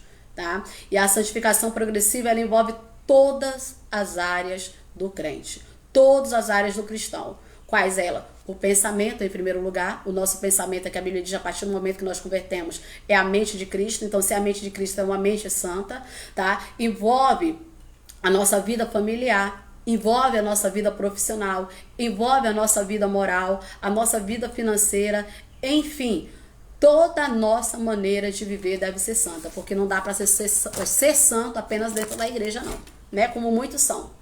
Mas na rua, você olha para a pessoa, você não sabe que é crente. Se não tiver com uma saia e uma blusa de manga comprida, você não sabe se ela é crente. Apesar de que, deixa eu falar um negócio. A roupa, ela só te identifica, mas ela não diz quem verdadeiramente você é. Sabe por quê? A mudança tá lá dentro. Às vezes tá com um saião, um vestidão, mas não tem vida santa, tá? Então toma cuidado.